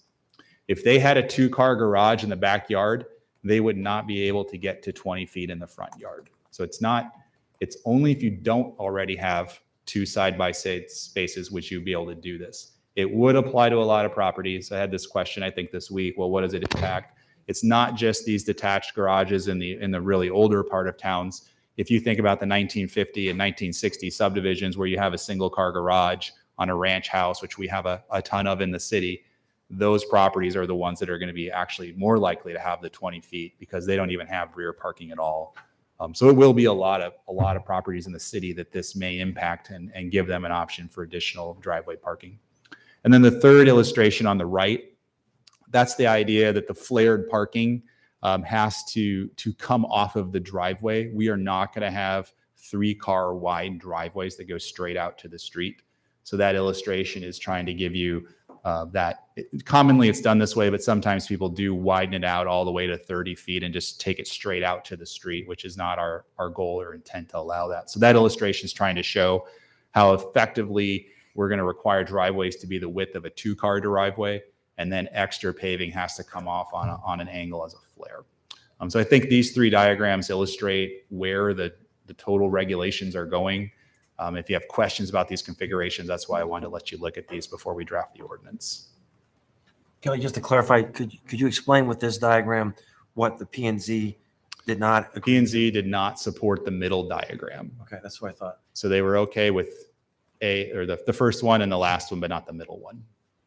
Were they okay with the middle one on the right-hand side of the driveway, but not on the left-hand side? So that would be the first diagram. It would be A. So everybody can have the flare to the side. So in that case, if we didn't allow for 20 and they wanted to pave 3, because that's what they have room for, we would allow that.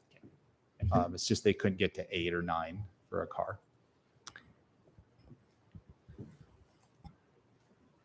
I would say in general for parking, my thoughts are that we shouldn't encourage more than we've already got, and I'm pretty consistent on that. I feel like in general, the one thing about the suggested changes that I can get behind is allowing people to fix what already exists.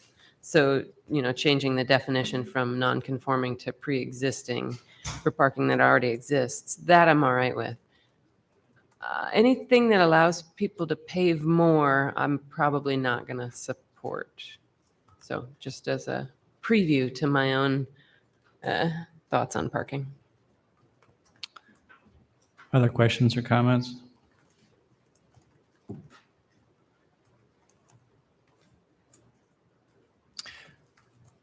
All right, we'll open a public input. Does anyone want to address council on this item tonight?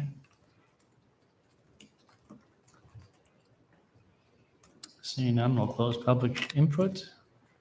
You're looking for two directions. One, like Brahman just mentioned, one is to pre-existing versus non-conforming. And the second is direction on these proposed changes, correct? Right. So the pre-existing was an introductory comment, and then the last page of the staff report is an itemized list of the related topical issues that get adjusted for both 1 and 2 family, and then the other parking and parking lot issues. So the last page is a good summary of all the other paragraphs.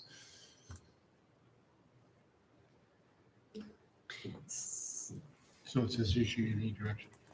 Yep. This is the issue. The biggest policy question is, yes, whether to continue with the 20-foot allowance or not, because the Planning and Zoning Commission did not recommend it. Is there a motion? So I apologize. I'm confused again.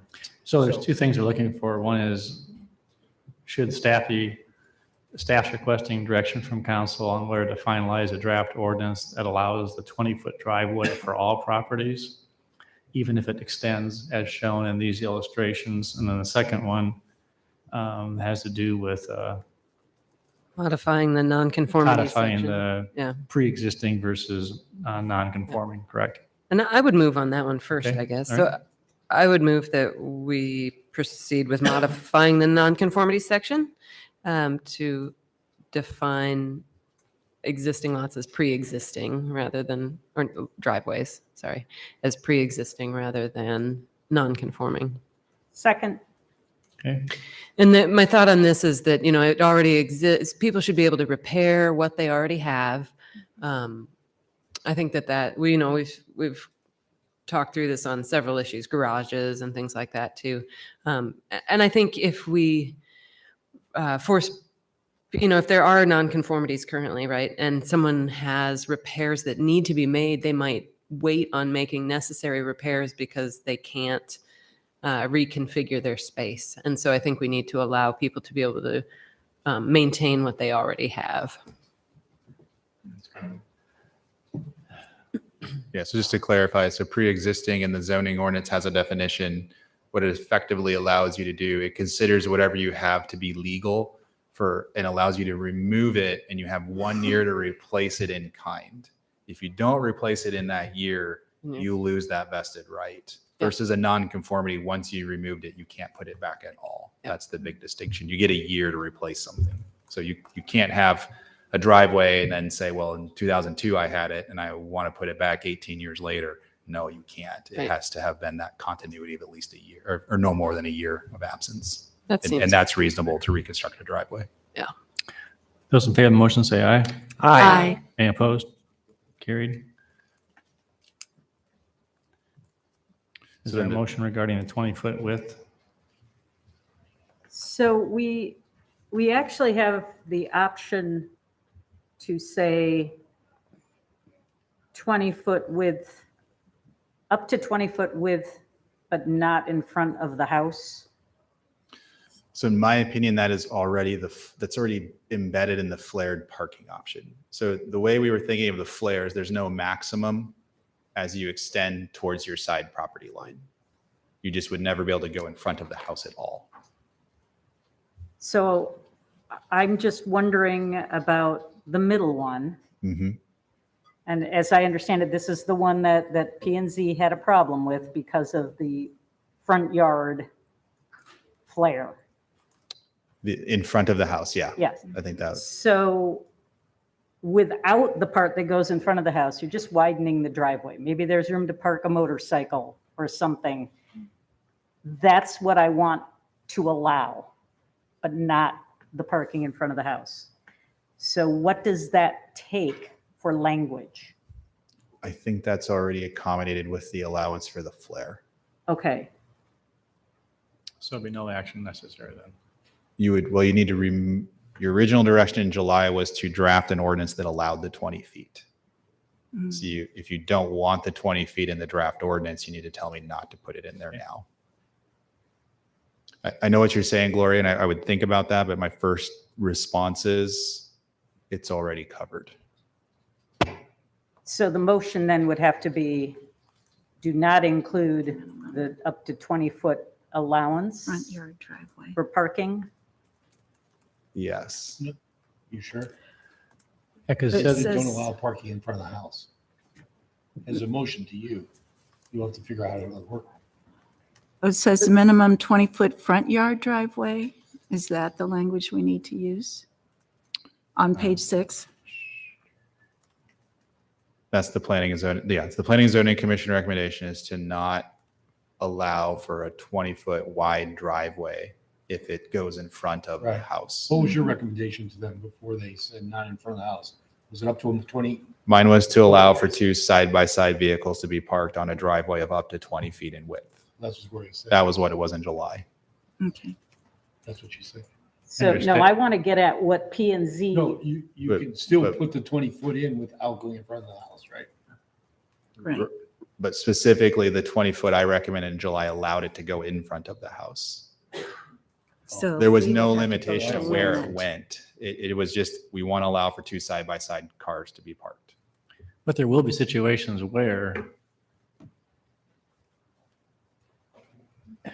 you could have existing house that would want to have 20-foot allowance. It would be the flare, but maybe it's just a single car garage in the back. So the flare does not have a width limit to it, Okay. in my mind. That's not how I had approached it. It was only the width if it went in front of the house, had the 20-foot limit total. So you sound like the question is, you're following up on council's direction to do a draft ordinance allowing 20-foot width driveway for all properties, even if it extends in front of the house. Council needs to rescind that or modify it. Would the modification be accept that it may not be in front of the house? You could do that. Yeah. I'm just trying to get If you do that, I will make that work with how we need to write it, yes. Yeah, I'm just trying to get to the essence of it so we can move on to the next items. Yeah, if that's the issue, that could be the motion, and then I'll figure out how that works with the flare. I would move that. Maybe that was your that was motion. my motion, Yeah. but I didn't know how to phrase it to make it work. Yeah, I just wasn't sure it needed to be stated that way, but if you make that motion, I will make Yeah, it. let's get that clear. That was very sloppy, so to speak. What would the motion be? I think what I'm hearing is to allow for a 20-foot driveway as long as it does not encroach in front of a home. Mhm. So, or you mean allow for okay, I guess the driveway, I was thinking 20-foot parking, but allow for a 20-foot wide driveway as long as it does not encroach in front of the home. Right. Does that work as a motion? I think it's what he, I think Does that's that what work? he said. I just want to confirm that. Yeah, I can make that work with what we were. It might come back a different wording when you put it in. That's fine. If that's what That's what I moved. That's what I'm saying is you might not see that sentence in the ordinance, but I clearly understand what you want it to Right. require. or Is there a allow. second to the motion? A second. All right. Any final discussion? Those in favor of the motion, say aye. Aye. Any opposed? Aye. Or nay, I mean. Motion carried. Anything else from us on this? Then that whole other list of things, I would like a motion that says all the other stuff on the last page to move forward with that.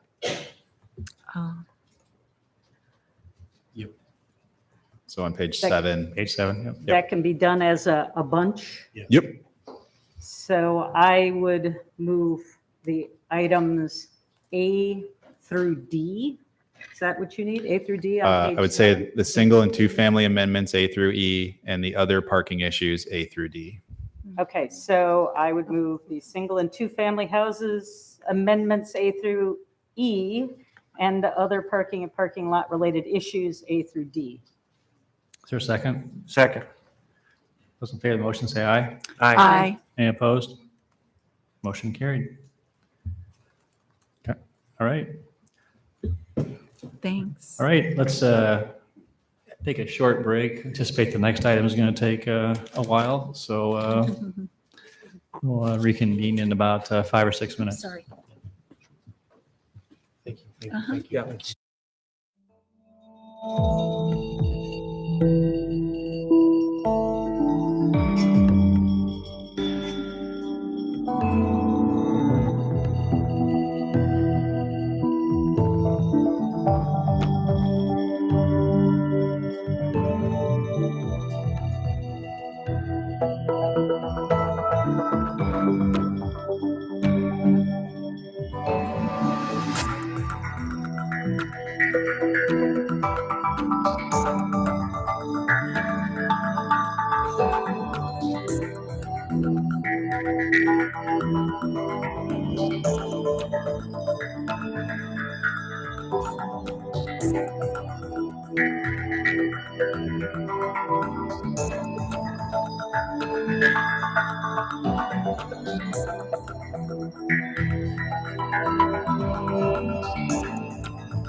All right, we're back in session, and we will move on now to item 23, presentation of findings of Grand Avenue intersection improvement study. And Damon, if you want to make the introductions, and you may proceed.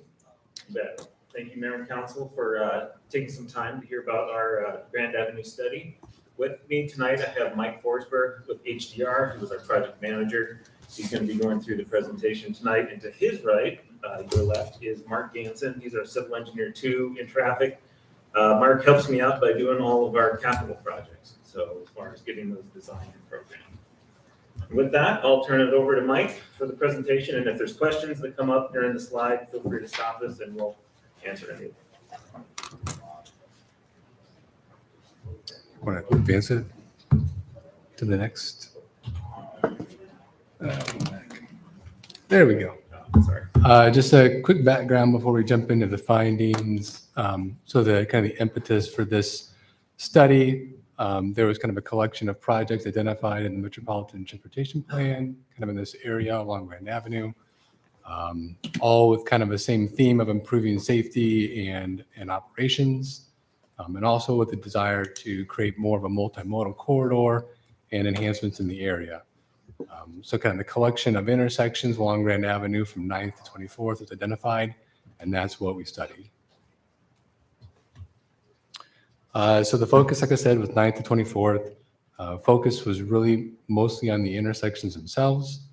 Kind of the process by which we conducted the study was to do a historical safety analysis, look at some mitigation strategies, evaluate operations for a future horizon year consistent with the Metropolitan Transportation Plan, identify improvements, developing those and screening those down to a recommended set of improvements. We held an open house last spring in April, and then developed a report and implementation plan, identifying next steps for improvements that followed. And one thing I should point out, Mike, that Mike reminds me is that I mean, as council who are also serve on the Metropolitan Planning Organization, might remember that that plan can't do any engineering, doesn't get into design. So that was one of the reasons why this corridor study was being recommended, so that it gives us the freedom to go a little bit deeper from like that really high level planning down, where we can start to put some kind of flesh on the bone and know what we're talking about. So kind of what we've got in the presentation here, it kind of goes intersection by intersection, be a quick background of what we evaluated, what we found, and then gets into the recommended improvements and kind of some next steps for each of those. So this is at 9th. And there's a lot of information on the slide. I'm not going to go through all of it. If there are questions, feel free to ask. On the left half of the slide is about traffic safety. There's a few things here I'll point out. Kind of the top portion where you see tier 3, tier 2, and tier 1. That's Iowa DOT had done kind of a statewide look at intersections in Iowa and identified intersections that don't operate as safe as their similar counterparts throughout the state. those that operate similar safety wise, and those that operate better than their counterparts from a safety perspective. So typically the ones that we tend to focus in on are those that fall in tier 1. Those are intersections where they operate less safe than their similar counterparts in the state. So, and this is this potential for crash reduction. This PCR is what the DOT is calling this.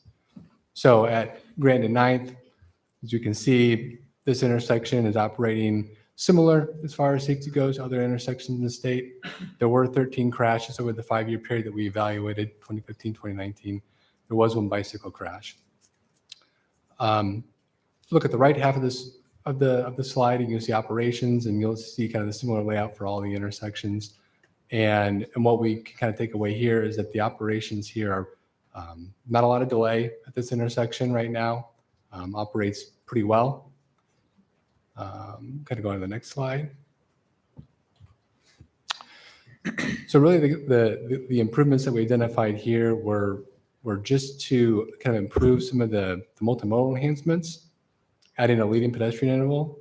And I'm sure many of you are aware of what that is, but for those that are not, that's when the walk indication comes up for the pedestrians a few seconds before the green light comes up for vehicles to allow pedestrians and bicycles to enter the intersection and in the crosswalk, just to create a more visible presence in the intersection and awareness. The other key improvement here was a shared use path on the west side of Grand.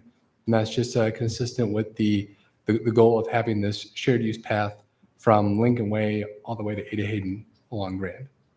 So the benefits really here are the increased bike and ped awareness in the crosswalk. If you go on the next slide. So if I could, before you go on that one. Sure. This Grand and 9th intersection is really important for bikes, because unless you're going to go all the way to 6th Street, this is the place where you're going to cross. So this is actually the way I ride to work. And there's just no way I'm going to get across Grand between 9th and 13th. So it's either 9th or 6th. And so this is an important intersection to get right from a bike perspective. Just want to make sure this is really the only place to cross. Right. And the shared use path on the west side of Grand would match sort of what we already see, like between, what is that, Murray and North? Is that where it starts? Yep. 16th and Murray would be the most recent section there. Yeah. And we would try to match that cross section. Because that's the one where it takes the right of way, right? And clears it out from there. So there's no grass left. Yes. Yep. We just did a colored strip through there to kind of designate the buffer between the roadway and the path. Yeah. Yep. And something I think that's important to point out, since this is a corridor study at the kind of the corridor level, that once we actually get to every, and we would do a project at each one of these intersections, they would go through the full process of design, public feedback. So for instance, with 9th Street, as that trail goes through there, or as we're doing modifications to the signal, for example, we'd make sure that each location has like all the multimodal accommodations and design that is necessary. So bike detection, I think we recently updated ADA push buttons here. All those considerations are being baked into every single design at every single location along this route. I was mostly just wondering how much of my front yard I'm going to lose, because I'm like that house right north of that house there.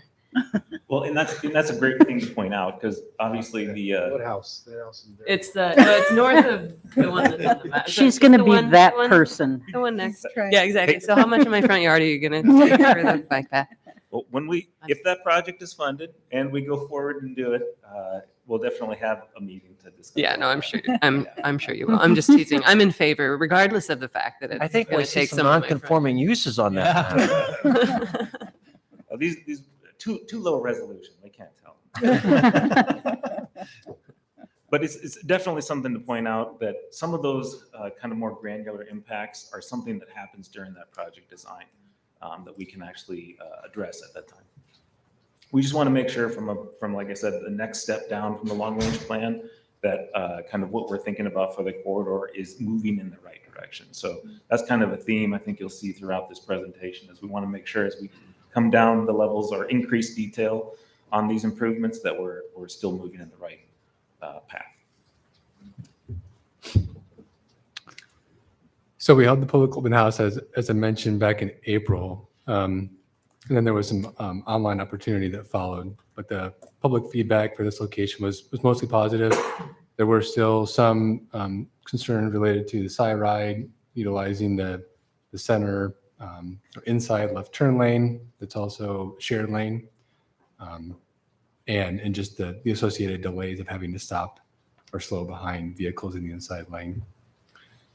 Plan and level cost on this was $70,000. That just included a portion of that shared use path adjacent to 9th. Particularly, it went one block each way. So the next steps for this project was to program the shared use path through the shared use path system expansion in a future CIP. So that $70,000, does that start like at 6th and go up to 9th, or how did you arrive at that cost? That particular cost only went from 8th to 10th. So there'd be additional costs for other parts of the system expansion. And Damien, just out of curiosity, is this part of the new that intelligent transportation system that we're doing that's got the fiber system and new software and everything? Yeah, absolutely. So these improvements will be on top of that. So this is actually the phase 3 of the ITS plan that we have been already awarded the grant. It hasn't been let or designed yet. We've only let and awarded phases 1 and 2. Okay. But all of these improvements will leverage the gains that we got, the congestion, the pollution gains that ITS software, project will do for the corridor. So yes, it was considered during the plan. I was just thinking about Tim's comment about bikes getting across Grand. One of those things that was of interest, I think, to council was the responsiveness to biking or to bikers who maybe want to get across, and safety as well. So that'll be part and parcel of not this project, but it'll be interfaced with it, though. Is that right? Yeah, the timing plans, the traffic adaptive, and the type of detection that we use at all these locations. Like I said, we'll take into account all modes, all types of travel. So we'll have bike detection. We'll optimize the directions. The corridor itself will be optimized. And just getting the infrastructure right to maximize that leverage of that type of technology is really what this corridor study is trying to help inform. Thank you. So I have a question that probably could be asked on any one of these sections of slide. Was there any public feedback about concerns over snow on the shared use path? Because I know we get a lot of complaints about the east side of Grand and the way snowplows kick snow up over the sidewalk. And it just seems like there could be that issue, and I don't know whether anybody said anything about it. I don't believe we received any complaints specifically to that. When we do shared use path expansions, one part of that is the snow clearing. We work with Parks and Rec and see if that can fit into their routes so that it becomes the responsibility of the city instead of the homeowner. If it does remain the homeowner's responsibility, they still do not have to clear a full path width. It's only a 4-foot sidewalk. So that's good news for Bronwyn. Yeah. Yes. Well, and that's what we do tell people when they ask us that question when we're converting from a sidewalk to a trail. We remind them of the council's policy that they only have to clear a sidewalk width of that trail. But usually one of the good things, and this is again maybe down more at the actually design and construction level, is that when we have trail or sidewalk or whatever at the back of curb, that allows our street department to wing plow those segments, because yes, there isn't. So snow storage or the lack thereof is a design consideration that happens when we get into the actual project. That made Bronwyn very happy. Yeah, right. Oh boy, sounds promising.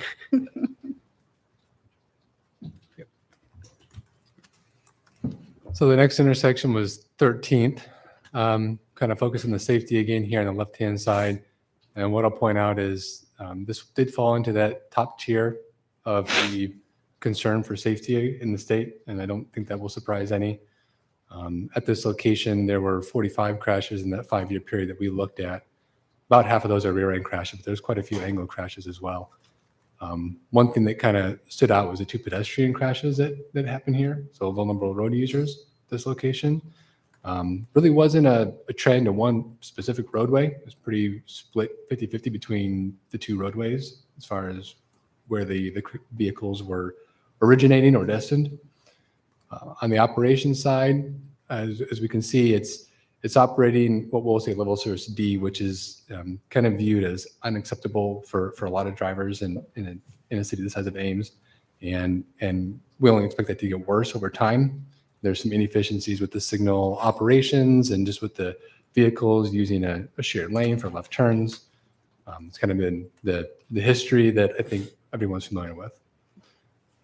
If we move on, we can look at, so the build improvements here that ultimately we came to, which is fairly consistent with what's been looked at in the past, is left turn lanes in all directions, the new traffic signal, the shared use path in the west side of Grand, and the leading pedestrian interval coded into the signal timings.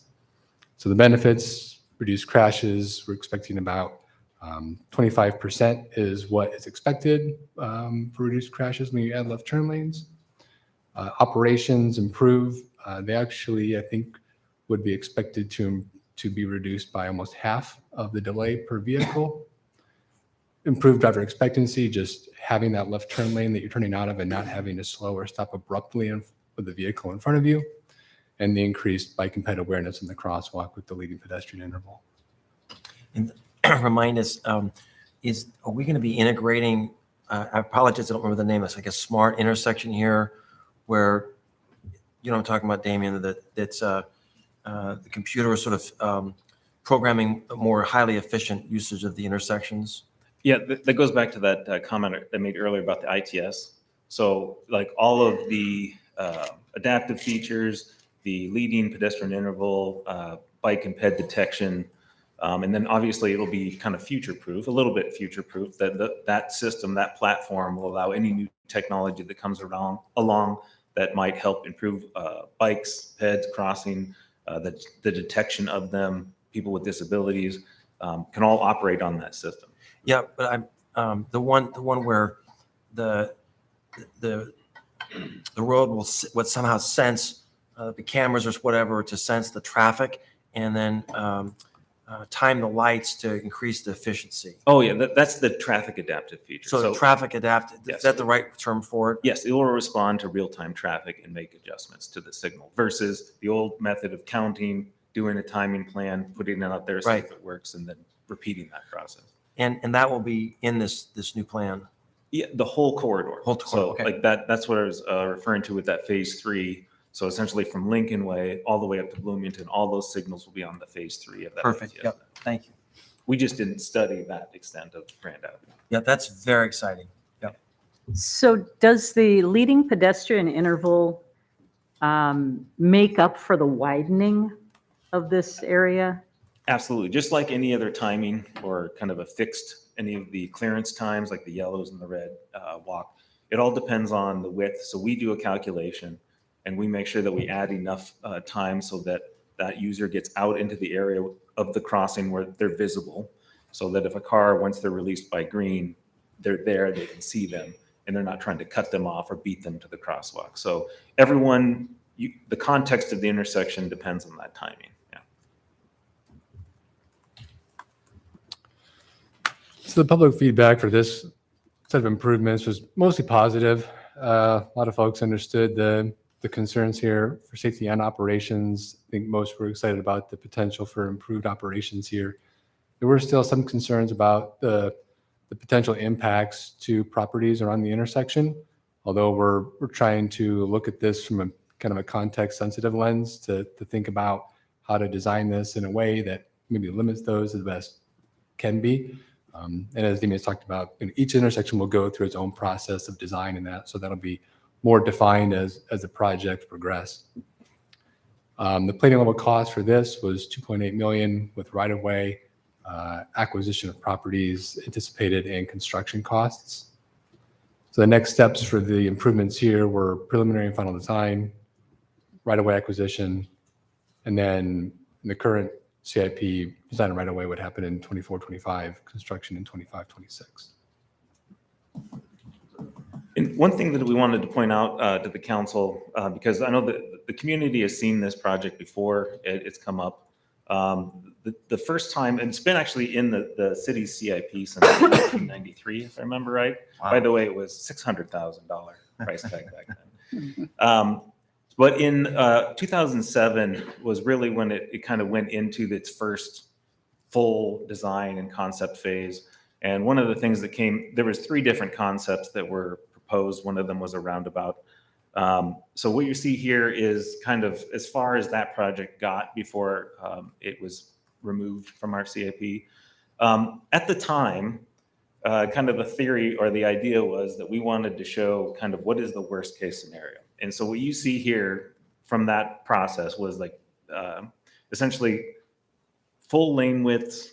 And then if any property had any nonconformity of any kind, it was considered to be a fully acquired. And that was trying to show the public and be open and transparent about the most impact that a project could have. And then hopefully if it moved beyond this step, it would have gotten pared down and designed, but it didn't. So one of the lessons learned that we retained from this process was we need to start with the lowest impact design possible. So what you see in the current study and what would actually move forward if it does get programmed in the CIP would be a low impact design. And so one of our first kind of takes on that, we worked internally on that, and I think Mark is going to go through a little bit of some of the things we've tried to do, like I said, learning from that 2007 process to minimize impact to houses that are near. You mind going back one slide? Sure. A couple of things I want to highlight here with the past design was kind of the general extent, like on 13th Street, you can see it extends from west of Roosevelt to east of Wilson. You can also see the alignment of 13th Street. It's kind of a straight diagonal from those 2 points, which involves quite a bit of property impact. When you look closer at the roadway, you'll also see a raised median that adds width to the roadway and increases impact, as well as the lane width that Damien mentioned. Also, they designed for a green space in between the street and the sidewalk at that time. Again, just creating additional width. Certainly, we like to provide as many green spaces as possible, but we also want to balance the impact to the residents as well. So those are some of the things to take away from 2007. And then if you go to the current design, one of the drastic changes is 13th Street alignment. So 13th Street right-of-way is very interesting here. It steps to the south pretty significantly from the west to the east. We tried to utilize that and make that as beneficial to us as possible. With the curvature of the street coming in, it also kind of lends itself to some more offset lefts from eastbound and westbound. So visibility, if you're making an eastbound left or a westbound left, will be a little bit better just because the person across from you is slightly offset from what your line of vision is. So that actually was an advantage to us. We limited the impacts as well. We're stopping short of Roosevelt. We're stopping just on the west side of Wilson. We got rid of a raised median. We're proposing to paint a median and not have any wasted space there. And then the sidewalk or bicycle facility, we propose to follow what we've done on Grand Avenue to the north and keep that as close to the roadway as possible while maintaining a buffer to keep people from having to walk or bike directly adjacent to the curb. So those are some of the things we did. The property or the potential property acquisitions decreased significantly from 8 to 3. Also, the other properties that we anticipate needing easement on decreased as well. And I should also mention that with this design, we were able to use extensive traffic modeling to set the turn lane lengths as to what we need to be efficient and get through 2045 growth, but not taking anything additional and creating additional impacts that were unnecessary. I have a question then. So I apologize, I should remember this, but are there any bike infrastructure plans on 13th Street to the east? Not currently shown in this concept here. That's obviously a significant corridor for us. We've talked about where that could go. We don't know which side of the street yet makes the most sense for that bicycle facility to be on. I mean, everything's been on the north side. I mean, I guess I would. Yeah, it's to the south side at Northwestern. So from from Northwestern to Duff, at some point, we need to switch from the south side to the north side. Grand, Clark, and Duff are would be the places that make the most sense to cross. But we need to look a little more closer at the right of way along every property in those areas to determine where we have the most room on which side of the street. And I think one thing that's important to point out is that, as council knows as well, that another effort is the bike ped master plan. And one of the things that we hope to get out of that would be cross sections on these constrained corridors. So we know we have corridors that we can't provide large buffers or space. So we need to say, well, what can we live with? Like, what kind of improvements can be made? And I think 13th Street has come up several times because it is tight because of the right of way and the 4 lanes that are there. So it is something that will be looked at here in the future, for sure. So has the DOT raised any concerns about the Highway 69 designation for Grand and the need for medians? I remember that part of the discussion down on South Duff, and we were forced to put in a median. But I don't know what the conditions were that drove that for the DOT. Do we not have that same requirement on Grand?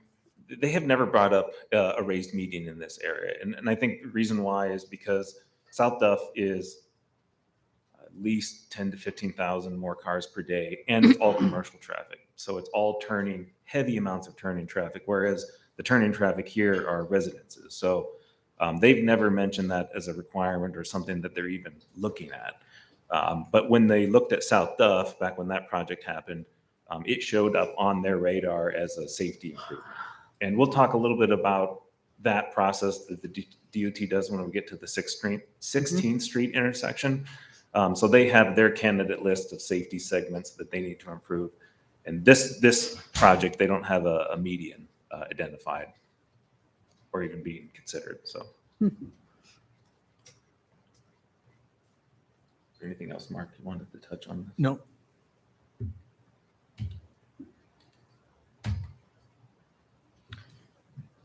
So at 16th Street, again, on the safety side, this also is a tier 1 intersection, operating less safe than its similar counterparts in the state.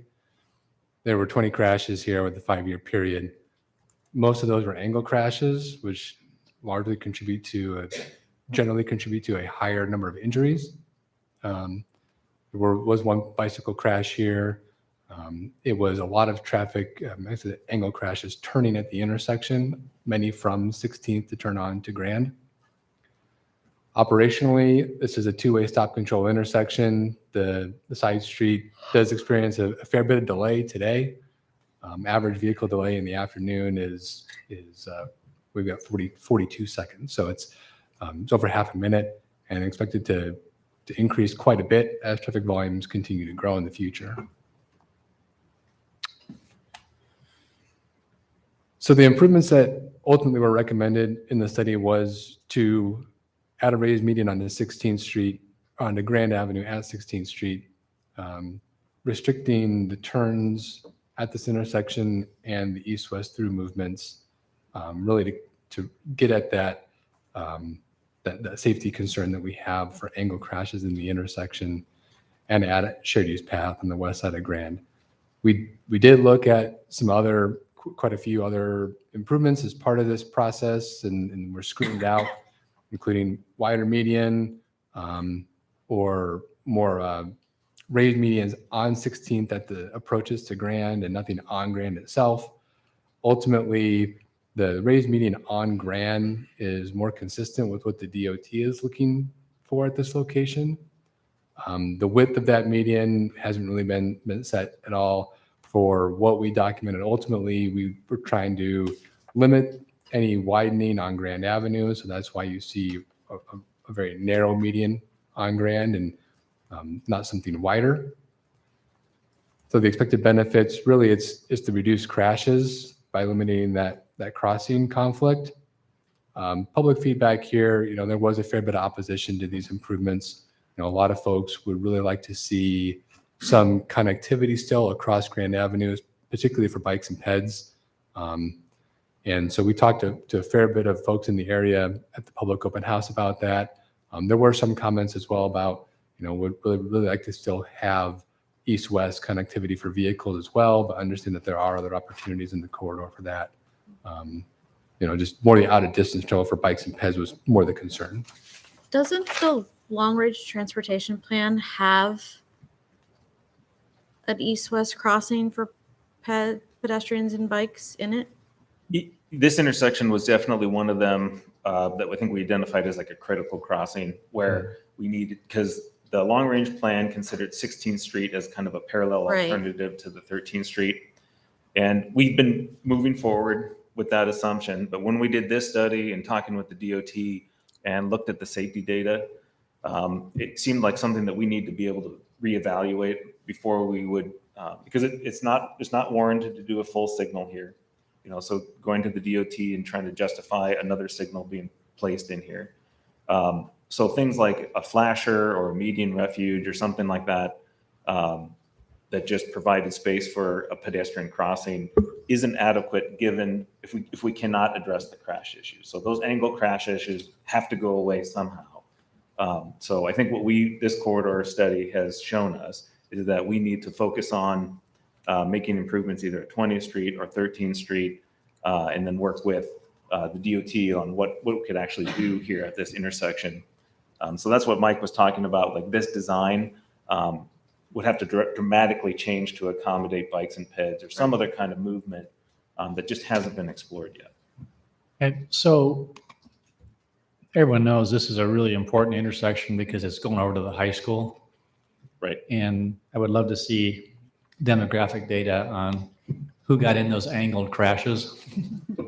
But I'm just thinking, you're probably gonna have people turning at 15th to get over, to zip up and go and just zigzag around to get to the high school for people coming from the south side of town.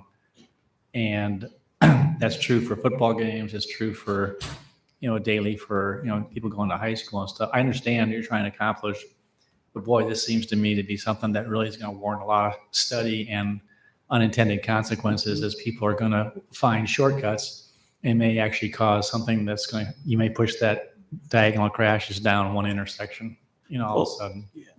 I think that you bring up a very good point. So one of the things that, because we haven't gone any deeper than a conceptual level, kind of those secondary impacts. Obviously, one thing we haven't brought up is that Cyride uses this and would be heavily affected by this blocking that northbound left, because that is one of their movements. So there's a lot of issues related to making any kind of access control at this to address the crash issue. The thing that we're needing to explore further is kind of the effect of the improvements north and south of this intersection, how they can improve traffic flow and options for bikes or ped routes. Before we would try to, I think the concern we had was putting anything in at this intersection that gives a bike or a pedestrian the incentive to cross here and then be right in the middle of all those angled crashes. Like that needs to be removed as an issue. But the solutions, at least as they've been discussed so far, have a lot of other negative and other unintended consequences. So we need to dig deeper before a permanent improvement is recommended here. One of the common comments we got on this proposed improvement as well is I still need to use 16th Street to go through or make a left because I need to avoid 13th Street or 20th Street because there's so much congestion there. So how we phase potential improvements is also a significant factor. So just to be clear, this is consistent with what the DOT might want, but the DOT has not requested the median. This essentially, their interest was addressing, correct me if I'm wrong, but their interest was addressing the crash history issue because it popped up on their candidate list.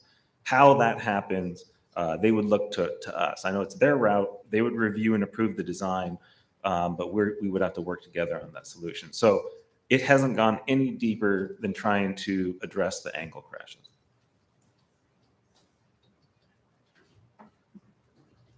Yeah, you can go. Okay. So plan level costs with the median and the shared use path here were 54,000. So we've kind of talked about the next steps already, kind of through our dialogue here, I think already, additional study would need to really happen following those adjacent improvements at 13th and at 20th. Coordination with SciRide needs to happen and with the DOT just for consistency in their plans. Really, this wants to be reevaluated in the next Metropolitan Transportation Plan.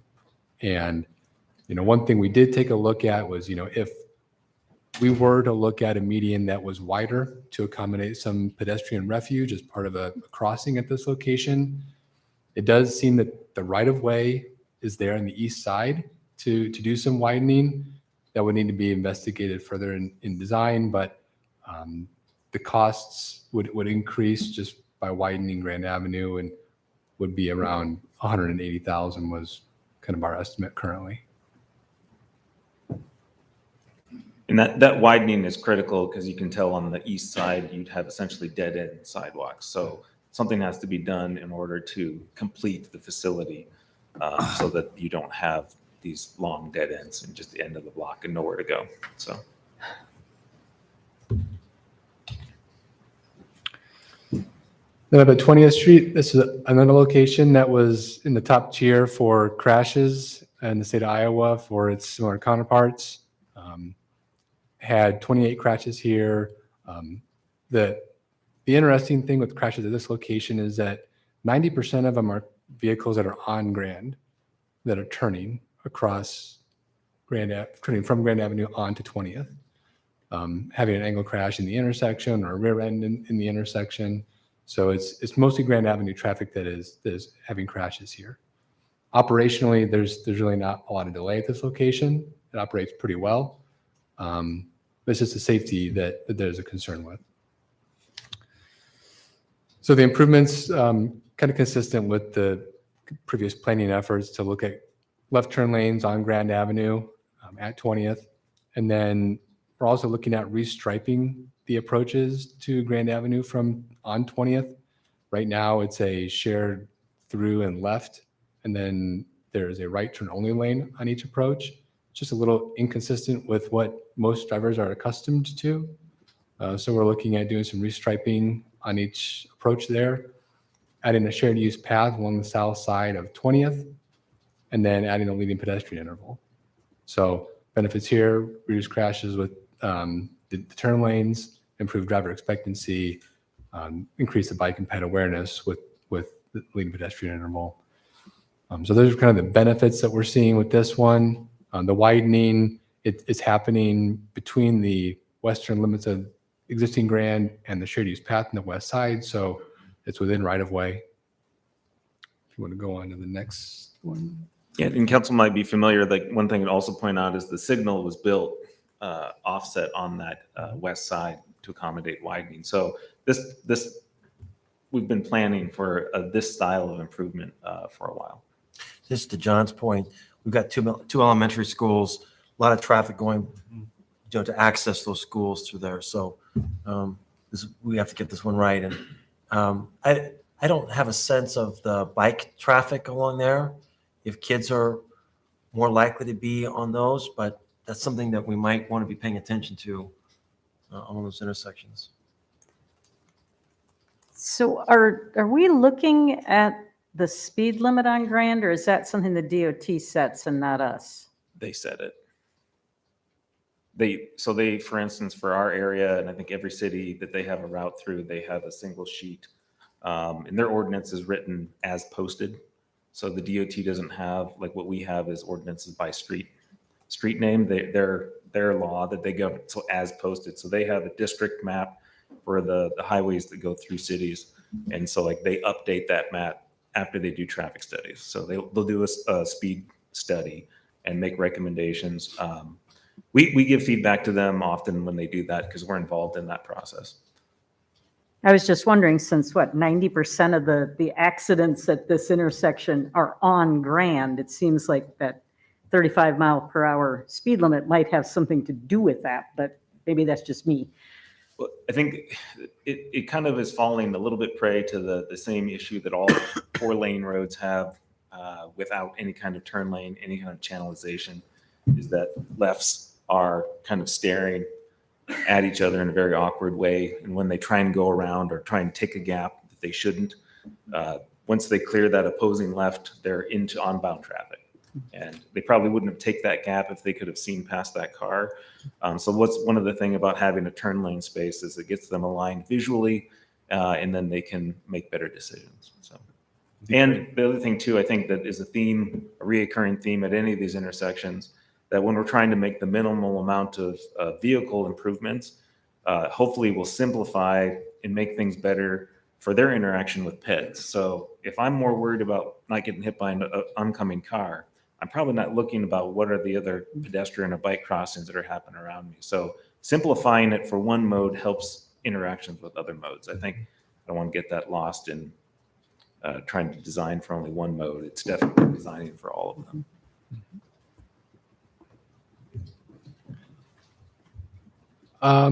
I guess I'd say, yeah, public feedback was pretty positive here. There was a comment about larger vehicles making the right turns and just, being sensitive to that during the design.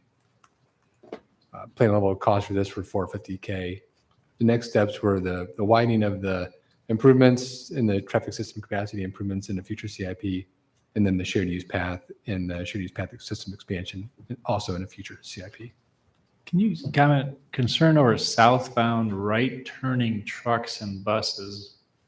It seems surprising versus, turning westbound or northbound going across the road. So it's actually a problem with the right-hand corner. Is it a turning radius? Or Yeah, it's kind of an interesting configuration. So if you're eastbound on 20th Street right now, so right on the west side of Grand Avenue, that roadway is broken up in half. So you have 37-foot roadway and then about 18 feet, half and half. So we have 18 feet right now painted to go westbound to allow that southbound right some additional room to go westbound. It also means our eastbound lanes are heavily condensed. So with this, what we want to do is say, well, the eastbound lanes need to come to a normal lane width. And we need to look at the northwest radius and design that appropriately. So a lot of it's buses. So Cyride would make a southbound right turn here. So we need to just design that radius to allow that bus to make a maneuver. Our traffic signals out of the way, we won't have any impacts there. So it's pretty simple to make a modification to allow that turning movement.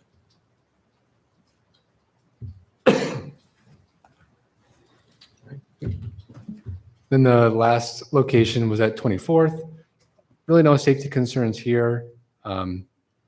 While there were a number of crashes, I shouldn't say no safety concerns. It didn't fall within that top tier within the DOT. I would point out that there were 4 bicycle crashes here over the 5-year period. So that's something that kind of catches your attention a bit. Operationally, operations are pretty decent at this location. Not really a need to make improvements operationally, but again, the 4 bicycle crashes kind of catches your eye. So kind of the key improvements here. One thing we kind of noted was that the existing configuration as 24th Street approaches Grand, it's kind of what's on Grand to the south of here. It's a shared through left as it approaches each direction. And if you're eastbound, the inside lane is a shared left through lane. Then the middle lane is a through and a right, is a through only. Then the far right lane is a right turn only. So you've got 2 lanes kind of going eastbound through the intersection. And you have the same thing, 2 lanes coming westbound through the intersection. And each of those through lanes, the left lane is shared with a left turn movement and the right lane is shared with a right turn movement. And there's, again, just the desire to have the exclusive left turn lanes for that driver expectancy. So we're looking at restriping the intersection approaches and then kind of carrying the restriping effort a little further east to more of a 3-lane section with a 2-way left turn lane over to Jensen, just to help with some of the access and turning movements between Grand and Jensen. There'd be a new traffic signal at the intersection. There'd be on the southwest corner of the intersection. It's a pretty wide radius right now. Could be a likely contributor to some of the bicycle crashes just with such a wide radius. Look at reducing the radius there. and then adding the leading pedestrian interval as well, kind of common theme there. So the idea here is improved driver expectancy with left turn lanes, improved awareness for pedestrians and bikes with the leading pedestrian interval, and also a shared use path continuing that east along the south side of 24th Street. So that's not getting wider? It's just restriped? It's not getting wider, it's just being restriped.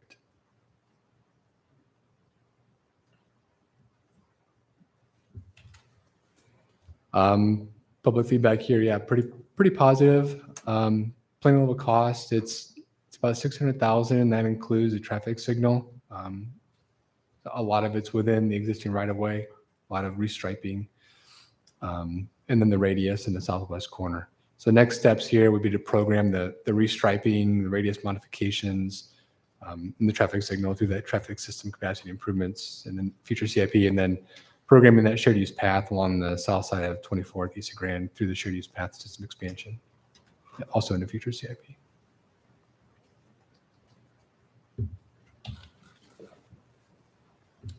That's what we have, but any questions? Any other questions?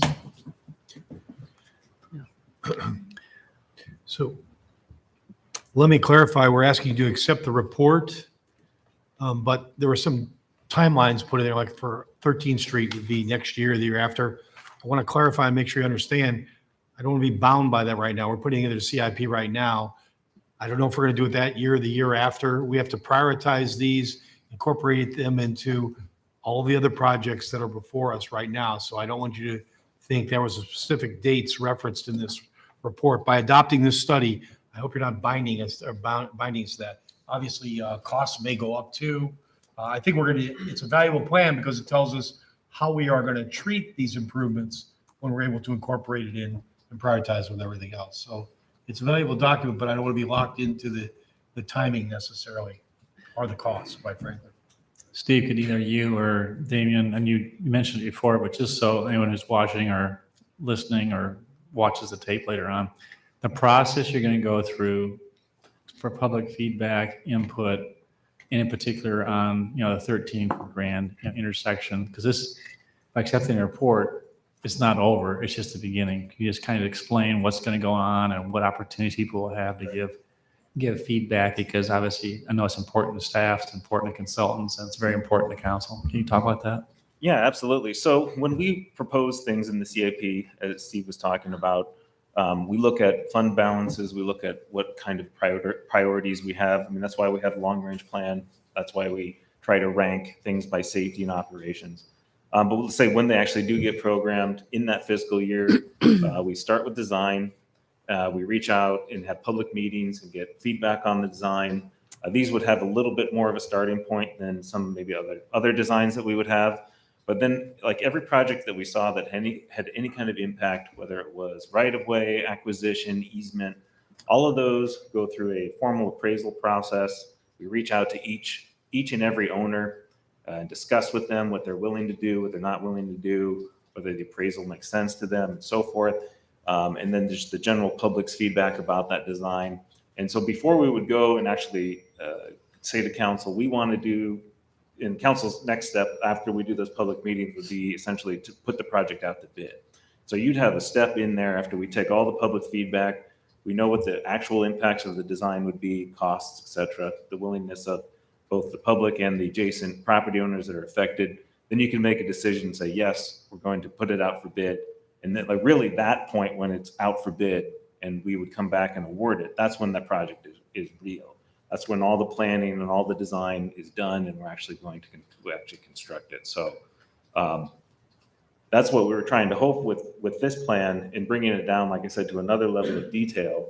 That doesn't mean we know exactly like how far a certain facility, like whether it's going to be 8 feet, 5 feet, whether a lane is designed a particular way, a radius is done a certain way. So all those things, we still feel like we have flexibility at another design step when we have survey, an engineer on staff to design it and so forth. So some of the questions that people might have or the concerns, I know that came up a lot during the public meeting, What are you going to do?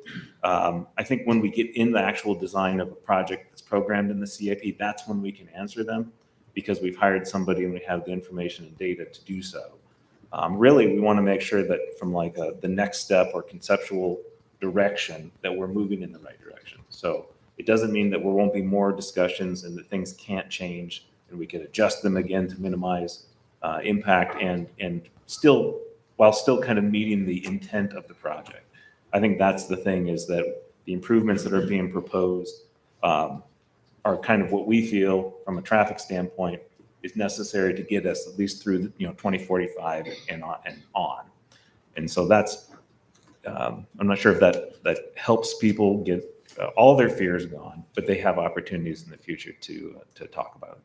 And the people that, or the properties that you show potentially acquiring, there's 3 properties at the 13th. Those property owners are already aware of that potential now, so they don't say, oh, I saw on TV, they're going to buy your property. Well, no, right. And Mark has been in conversations with 2 of the 3, but they are, so there's a church, a rental property west of it, and then the one on the east side that we have some concerns about the driveway slope, and kind of we do move the sidewalk closer to them, that it would have a usable access.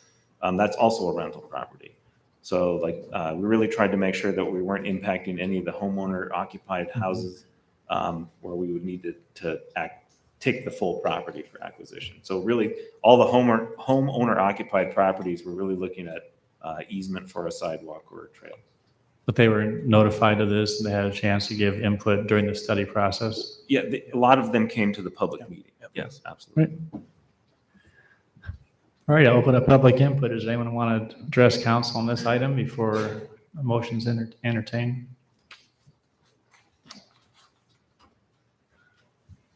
You introduce yourself and your address, and then you're welcome to make comments. Lynn Burnett, 2816 Greensboro, formerly 703 12th. And I went, I realize the safety concerns and the efficiency and all this stuff is a concern, but I don't want to lose sight of the aesthetics of the Grand Avenue and the old growth trees. The green space that we're adding in and stuff like that it's nice. Little green grass is nice, but we've got a lot of old growth trees down Grand that are very pleasing to a tree city, as Ames has been designated. And I don't want to lose sight of and losing a dozen trees or so, old growth trees, just is something that I want to make sure we're aware of when the public, when we ask the public for input. I want, and how many people are losing some front yard, and how much of that front yard. I want it to be obvious that, when I go to a public meeting, how we really are affected, not because a public meeting, and then to design it after the public meeting, I don't know if that might be too late sometimes to get some input.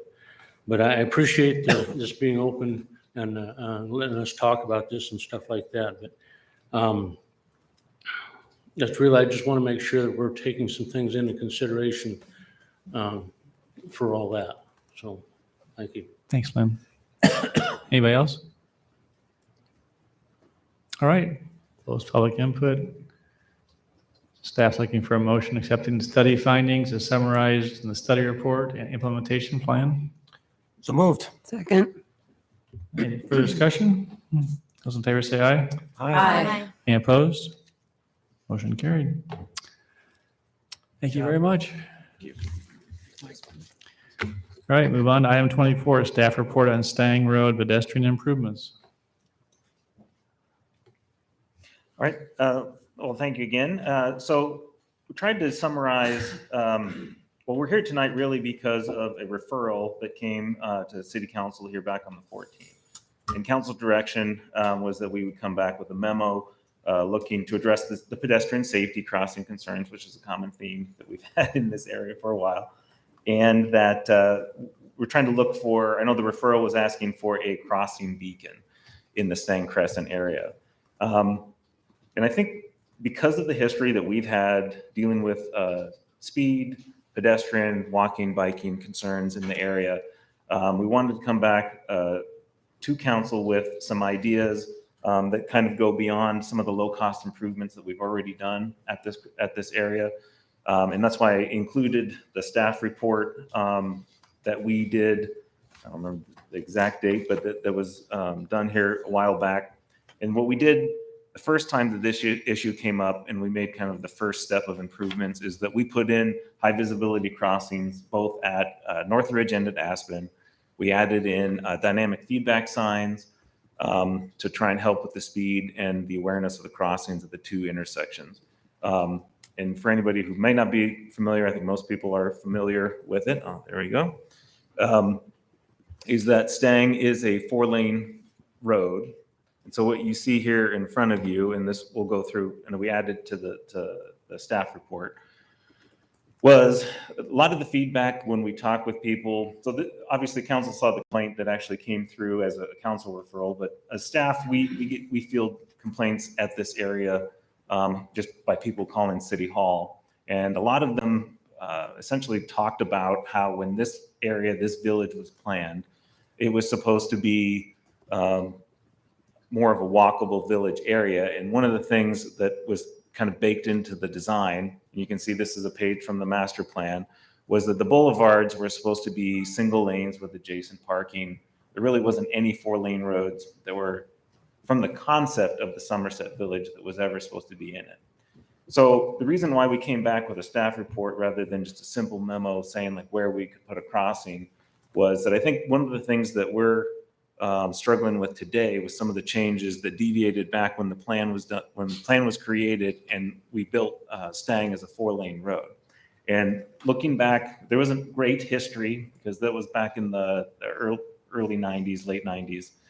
But I know that with our traffic modeling back then and the way transportation improvements were planned and built, they were much more lumpier.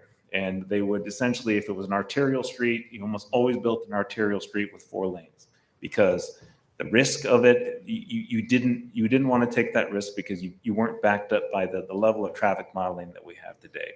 So the accuracy that we have, the amount of evolution that has gone through allows us to be more specific. So one of the things we wanted to try and come back to council with, knowing that, again, just like we talked about with the Grand Corridor study, that there's more steps to be done here, was that is there something that we can do to bring the Crescent area closer to what the original concept was?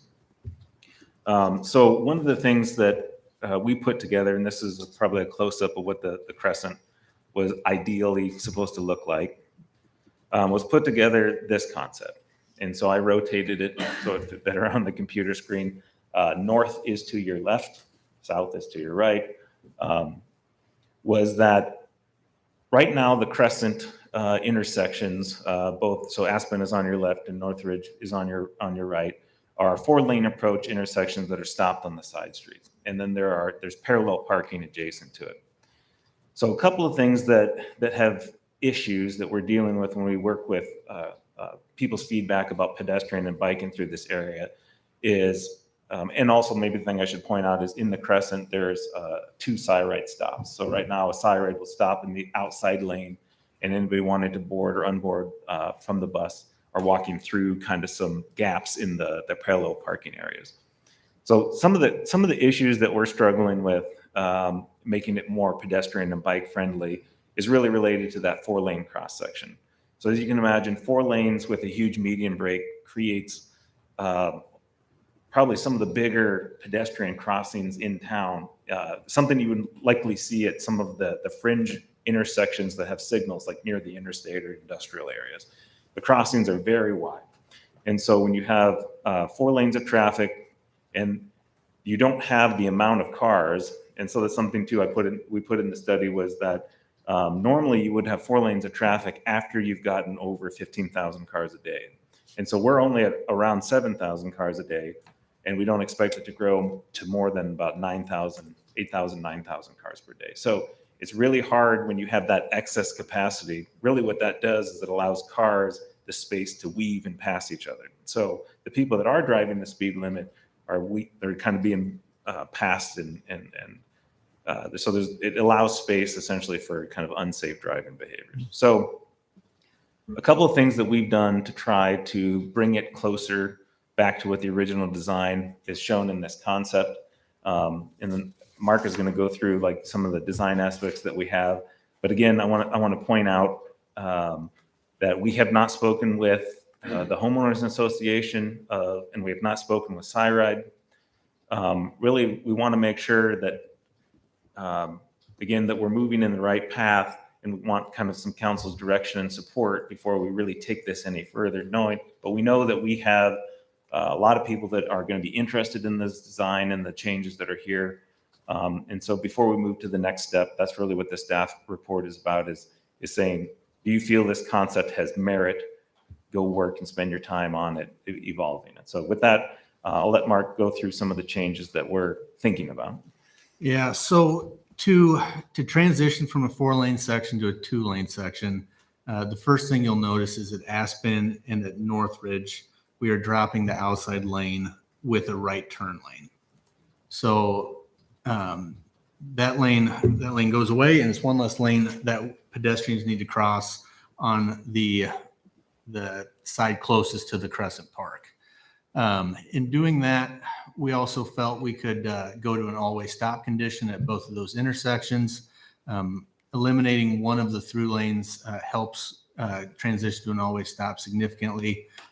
Drivers are significantly more behaved in a single through lane than 2 through lanes, and that's it's a nice break to kind of designate a different area that you're about to drive through.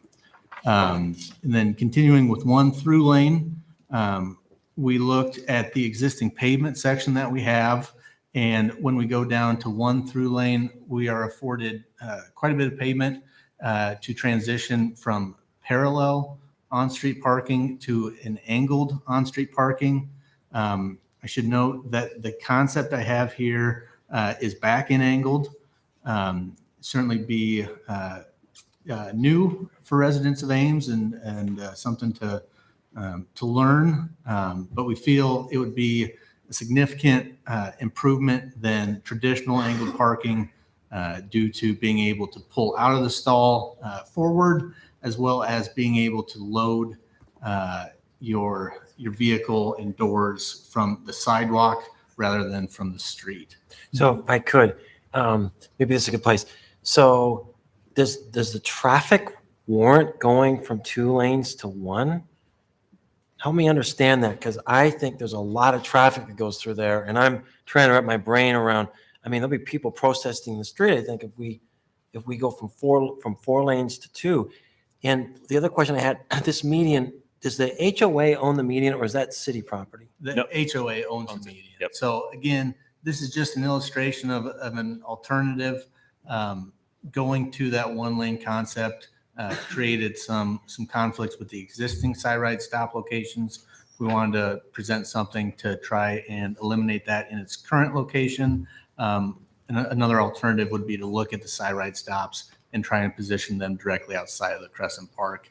And then the middle crossing could be eliminated, or we could work with the association on just a pedestrian crossing of that location. But further coordination needs to happen with the association. And the other question I have, when you looked at this, was the Crescent a presumed feature of this space? Yes. So let me just think outside the box. It was beautiful, neat when it was there.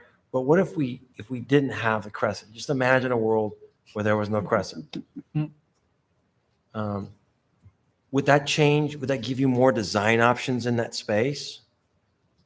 Well, I think a couple of things. One was we were trying to keep to get it back to the concept that was in the Somerset plan, and to not do any more expense than we needed to. But this does, I mean, I think the thing that you may be alluding to or bringing up that we did discuss but hasn't been fully fleshed out is by having this crossing and you had stops, that it does open up some amenity space on the north and south in those. So there are larger, I mean, it's kind of hard from this scale, but there's a lot of space in that median that, because I think the association, there was a patio, there was some seating area in there, but there was nowhere to get, you couldn't get to it. And so I think the association took it out probably a year or 2 after this area was kind of fully built out. This option, if it would happen, does afford you some opportunity to bring those amenity spaces back. So wait, one more thing. So why are we working to try to get back to what this original Somerset plan was? Because at the time that was built, there was not a conception of the kind of northern growth that we've experienced. So, and I don't mean to just beat this dead horse, but prior councils did not plan, did not want to see northern growth, and so did not create traffic corridors to accommodate. So this has become a very important traffic corridor. And so I don't feel a need to return to a plan that I think was ill-conceived because of the lack of thought of northern growth. I'm just speaking for myself. I don't know that I have to go back to to something that now is not consistent with the growth we've had to the north. Well, I think you bring up a good point. And one of the things that's, I think, evolved over time, council might also remember staying north of Bloomington. We've received a lot of speeding complaints there.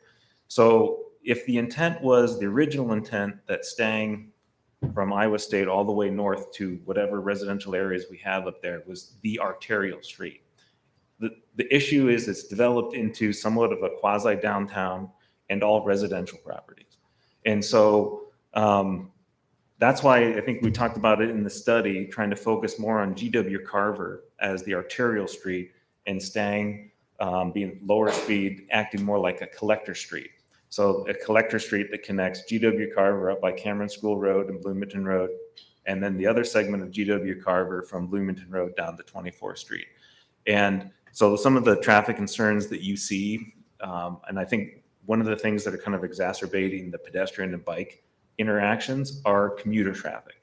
So one of the things we would hope to incentivize by making it more walkable, more bikeable in this area is to have commuter traffic focus on the GW Carver corridor because it has space, it has the width.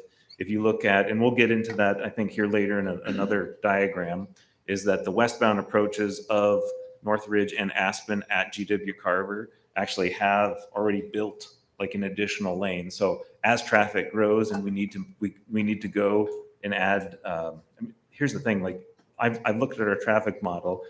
It'll be a very, very, very long time. I mean, probably outside of, I think I'm confident to say outside of 50 years, unless we have an extreme concentrated, like that entire growth area in the north happens within like a 5-year period of time. It'll be a very long time before we would hit a 15,000, a 20,000 ADT coming down through this area. So I think focusing on, and this is really what trying to address the bike and ped concern, trying to address, and the other thing too, I think you talked about some of the changes that have happened here. Obviously the original Somerset plan was all residential. And trying to, now that this is a very attractive commercial and residential area, mixed use area, trying to respond a little bit to those changes in traffic patterns and uses. But I do understand we're not looking at this lightly as far as the traffic that would be going through Stang. But the models have always shown that even by 2045, we'd only get to like 9,000 cars. And that traffic model doesn't, it doesn't take into account trying to move or shift traffic over to GW Carver that might be commuter traffic.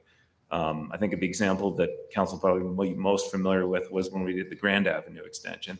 That was one of the primary goals of that, like making improvements to an adjacent roadway to get people who just want to get through an area off of that area so that like the South Duff commercial traffic can access it and the through traffic can have another route. I think it's a very similar concept, but just on a very, like a fourth or fifth of the scale that you see down there. Well, I give a lot of deference to you, Damon. I trust you. It's just, I'm having difficulty conceptualizing 4-2 at this point. That's going to be hard. And I might be, premature, but the 2 4-way stops there that you're proposing as part of this whole plan, could those go up without all of that change that would be occurring in the center and along that crescent? Could you just have those 2 4-way stops there? Well, I think the short answer is I wouldn't recommend it. Okay. Obviously, council can direct staff to do whatever you would like us to do. Sure. But the reason why I wouldn't recommend it is because a 4-lane, 4-way stop, all-way stop creates a lot of confusion about who has the right of way, whose turn is it. Okay. And if one of the things that we're trying to do is, and I think you've heard this theme here tonight, to make things more walkable and bikeable, you need to simplify drivers' decision-making. Mm. And the more distracted they are on whose turn it is, and I have multiple cars waiting to go, the less likely there are to notice somebody's ready to cross or yield. And that area is very wide. So you have 4 lanes of traffic, whose turn is it? And I have 60 feet of space that a pedestrian could be in. Mm-hmm. Just makes it really difficult. And one of the things that you might notice if you did go through the entire study that we provided, Mm-hmm. all the way at the end, it doesn't meet, we looked at when we did that speed study that came about and put in the dynamic feedback signs, we did look at signal warrants at these intersections. Okay. And they're still not warranted to do a signal, so I wouldn't recommend we do a signal. But they met some delay criteria for an all-way stop. So there is justification to at least go to the step of making it an all-way stop. And then, like Mark was saying, that would really help simplify whose right of way is it. But you really have to bring the complexity of the intersection down to a scale where an all-way stop works. Okay. So I think I wouldn't recommend doing that on its own. Thank you. I like a lot of this. I'm up in Somerset at 5 o'clock, 5:30, coming off of Northridge Parkway, trying to turn onto Stang pretty much weekly. And it's very difficult to see approaching traffic that's coming from the north when you're trying to come on. And I've seen people trying to cross who simply cannot find a break in the traffic to make that long crossing. So I applaud the idea of going back to the original village concept for that green, because I think having those bus stops there creates that communal gathering space that, maybe it doesn't have the band shell that was shown on the original plan, but I could see people actually going out there and using that space. And I'm not a fan of backing into parking spaces, but I have done it down in Des Moines. I'm not sure how many people are used to it, but it seems like there might also be opportunities to carve out some of that space where the restaurants are to provide outdoor seating as a means of closing the gap a bit, because we've got restaurants on the north end and restaurant on the south end on the opposite side. So, it creates some more outdoor gathering opportunities that we don't have now with that speedway going through there. So I think it does a lot to create a more pedestrian-friendly environment in a neighborhood that is supposed to be pedestrian-friendly and really isn't right now.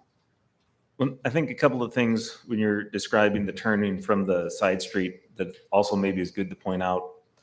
Right now with the 4-lane configuration and the parallel parking, for instance, the probably the worst approach is westbound at Aspen Road. So it is the upper left-hand corner. What looks to you, if you believe north is up, would be like coming down from the top of the page, is that movement that you have to be in the through lane of traffic to be able to see. And I don't believe that was, if we knew then what we know now, I'm not sure that we would design it in that way. Thankfully, it hasn't. The good thing is when we looked at crashes, this really hasn't yielded a lot of crashes in this area. Like it really has not been. There hasn't been a single in the 10 plus years worth of data that I have at the DOT. There's not a single ped or bike crash at this Crescent area. So that's good. And I think what we want to do is maintain that record. But there is a lot of things that you're describing about impact or potential for this area. And again, we haven't spoken with CYRED, we haven't spoken with the association. They may tell us they don't want to donate that area to make this project happen, or they want an X amount of dollars that council wouldn't think is an amount that's worth doing this project. And ultimately, maybe to Tim's point, the risk of the changing the configuration of the road is also not worth it. But what you see here tonight is really some of the first steps that we think, if we want to make it more walkable and simplify the traffic patterns, to make it so. And also, obviously, to directly address the council referral, you wanted a crossing area. So we felt that in order to do that, we had to create an engineered design space in the middle. Because the other thing would be, you might ask the question, why can't we just put an RFB at the existing intersections and add flashers at the crossings? The problem is that, we probably took a little bit of we stretched some of the design guidance, you want to think about it that way, up at 12th and Duff for that rectangular rapid flashing beacon crossing. That's a 5-lane section that has kind of mixed results. We would probably have a similar issue here, that over time you would have a flasher and you'd have kind of diminishing gains. So whereas if you had a mid-block crossing, which is what the intent of a rectangular rapid flashing beacon is really to go in at a mid-block crossing, that we'd have a pair with a single direction flasher on one side and another pair on the other side. So somebody crossing through or using whatever space, whether it be a side stop or whatnot, that they would have a protected flashing crossing at each street lane crossing point. So, Damien, and you're able to model that if you make certain changes in the traffic, the software predicts where the traffic will go. So sometimes we use the example of squeezing a balloon, that if you squeeze it here, it'll go somewhere else. I agree with you that there'll be a portion of that will go to GW Carver that's going to the north or west. What about the traffic that's going to the north and east? Isn't this going to push this over Eisenhower, which has already got some pretty good speeds on Eisenhower? This is where I live. And so where else is it going to push the traffic to the east? Well, and I think one of the things you're talking about, like the origin destination. And correct. So when we paid for that streetlight software that allows us to look at cars and look, it's all the location service software. When we got to a final design and we analyzed all the impacts of making this change, yes, we could give you some indication of what the current origin destinations are and what we would expect the adjacent impacts are. So before we would make a decision and again propose a project in the CIP, we would have information that we would know all those impacts. Just they haven't been looked at because we haven't got below more than just how do we deal with the multi-lane, some of the confusion, some of the speeding and weaving that we're seeing out there today. So this is, I guess I would propose that this is one step in the design process, and there's more things, probably more questions to answer. The public will probably raise questions that we haven't thought about. That's what some of reaching out to the association, getting feedback from the people that live up here, some of the things they might like to see, they provide us more feedback. But this is, because it's the very beginning of that process, this really is a staff only first step in trying to figure out, well, what can we do? And what are some of the, I hate to call them moderate costs, but the next level of improvement, that's what you're seeing here tonight. So we don't have to ask to bookmark that. That's something you're just going to do anyways. You're going to look at that modeling and see what the consequences of squeezing the balloon are to the east as well.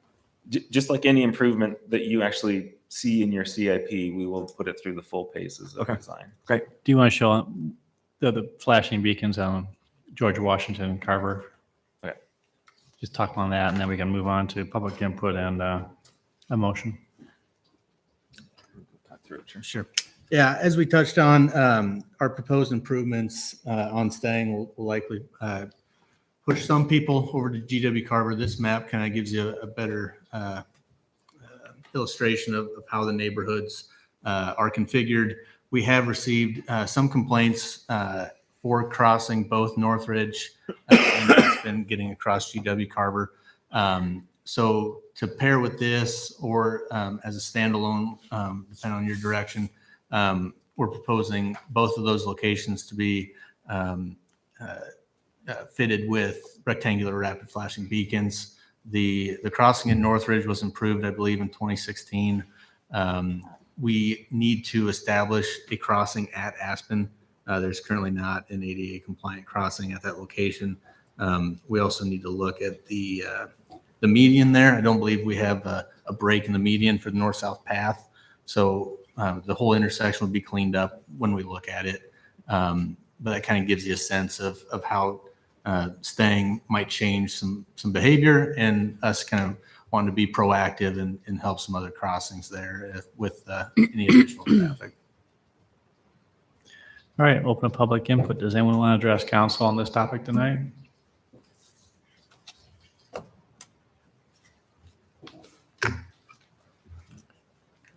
Grant Olson, 3812 Ontario Street.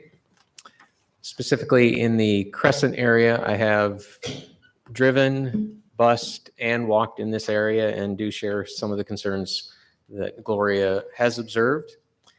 And something needs to be done, and do want to have support for staff moving forward with a process to make this area safer, and talk about the various pros and cons of what's been proposed as far as net change in parking and net change in existing trees.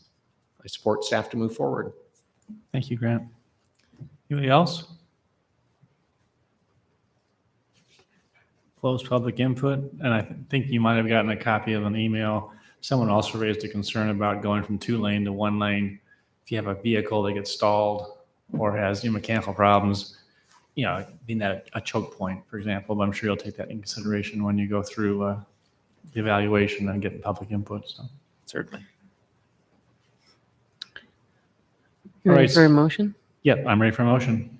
I would move we accept the report and direct staff to proceed with the proposed Stang Crescent and George Washington Carver crossing improvements. Second? Okay. Any further discussion? Just to clarify, we're exploring it further. It may Yes. find out. Stakeholder we have- meetings We and all might that. have weaknesses Yep. or Exactly. objections we can't overcome. Right. Yeah. All right. Those in favor of the motion, say aye. Aye. Any opposed? Motion carried. Thank you, gentlemen. All right, thank you. Moving on to item 25, resolution approving reimbursement agreement addendum with IDOT for relocation of 161 kV electric line. Questions? Any questions for Mr. Com on this item? Hearing none, I would entertain a motion. Move the resolution? Second. All right, moved in second. Any discussion? Roll call. Aye. Aye. Aye. Aye. Aye. Aye. Thank you. Moving on to item 26, hearing on Ames to Ankeny 161 kV transmission line relocation IDOT 35. Any questions for Mr. Com on this item? If not, I declare the public hearing on this item to be open. Is there anyone who wants to address council on this item? Seeing none, we'll close public input. Entertain a motion on resolution awarding the contract to Primoris Electric, Inc., Ivor Grove Heights, Minnesota, for the relocation of a 161 kV transmission line from Ames plant to northeast Ankeny in the amount of $2,171,669.20. So moved. Second. Roll call. Aye. Aye. Aye. Aye. Aye. Aye. Very good. Thank you. Moving on to item 27, hearing on nuisance assessment. Declare this item to be public hearing on this item to be open. Is there anyone who wants to address council on item 27? Seeing none, declare the public hearing to be closed. Entertain a motion on resolution assessing costs of noxious weed removal and certifying assessment to Story Treasurer. So moved. Second. Roll call. Aye. Aye. Aye. Aye. Aye. Thank you. Aye. Thank you. Item 28, hearing on rezoning at 3700 to 5898 East Lincoln Way. 799 Teller Avenue and 220 and 420 South Avenue, agricultural, from agricultural A to intensive industrial II. Is there anyone who wants to, well, I guess you have any questions for Justin? He's here to answer those. Or do you want to highlight anything, Justin, in particular? I mean, not anything in particular. I can answer any questions. This is the a rezoning of this land to intensive industrial. It's 609 acres. The applicant is Iowa Land and Development Company. So, Is there a reason why it's kind of spotty in nature? There's some spots that remain agriculture and some that are IIs because they don't own the property or yet, or yeah, for the most part, the properties that they own, they are requesting to have rezoned. In fact, all of them that they own, they're requesting at this time. Any questions? No. I declare the public hearing on this item to be open. Is there anyone in the audience that wants to address council on this topic? Seeing none, declare the public hearing to be closed. Entertain a motion on first passage of ordinance. Move on first. Second. Thank you. Roll call. Aye. Aye. Aye. Aye. Aye. Aye. Thank you. All right, moving on to item 29, first passage of ordinance amending section 2418 for the boundary of Ames 5th Tax Increment Financing District, which is the ISU Research Park Phase 3. Any questions for staff on this item? Hearing none, open a public comment. Is there anyone that wants to address council on the first passage of this ordinance? Seeing none, close public input, entertain motion on first passage of ordinance. Move on first. Second. Thank you. Roll call. Aye. Aye. Aye. Aye. Aye. Aye. Very good. Moving on to disposition of communications to council. Yep. There you go. First one is a letter from Lee Grassley, MediaCom Senior Manager, which is basically indicating, as required by law, notification programming changes. So this is for council's information. Second item, email from Matt Wetstein, President of Better Ballot Iowa, asking if there's an interest in a proposal on ranked choice voting being presented to council. So a little bit of background on this one. So there have been a couple of cities in Iowa, I think Cedar Rapids is one of them, that have put in place a ranked choice voting structure in the event the state law allows it. So it's sort of as a backstop in the event of a change. So that's, I think, what this is proposing. I'm still studying the issue of ranked choice voting. I don't have a strong opinion on this yet. Absent a motion, we're going to move on. I mean, I think we can wait until the state law changes. Okay, all right. Item 3, letter from Carolyn Klaus regarding a request for City of Ames to establish and fund a climate action office. I think this will get wrapped up into our discussion on climate. I happened to see Carolyn today, and I told her I thought this would be something that we'd eventually have to do, but I think it's premature right now. Okay. Fourth, an email from Karen Cantonwine regarding facility use agreement between Green Hills and Ames Parks and Recreation. And council, this individual happens to be a neighbor. She came over and explained that there's about 100 people taken, or maybe not 100 unique, but 100 uses of Green Hills pool for swim exercise classes.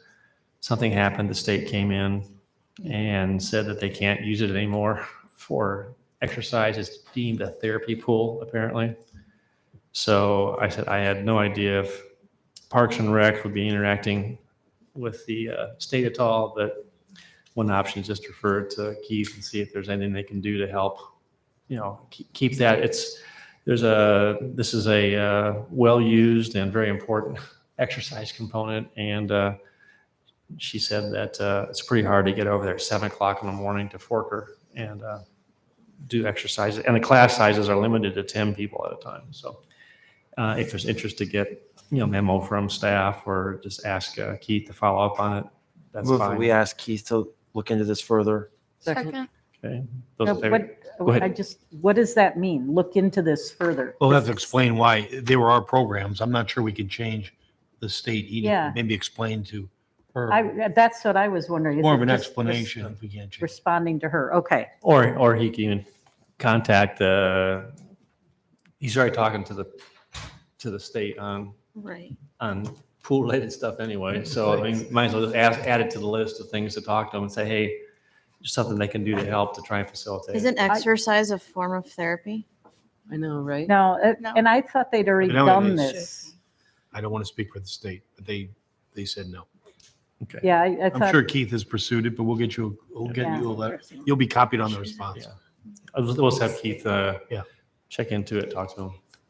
I mean, talk to her about the situations. There's a pattern emerging between the state and us on swimming. I'm just throwing this out there. Seems like it's a pattern. Yeah. All right. Those in favor of the motion say aye. Aye. Any opposed?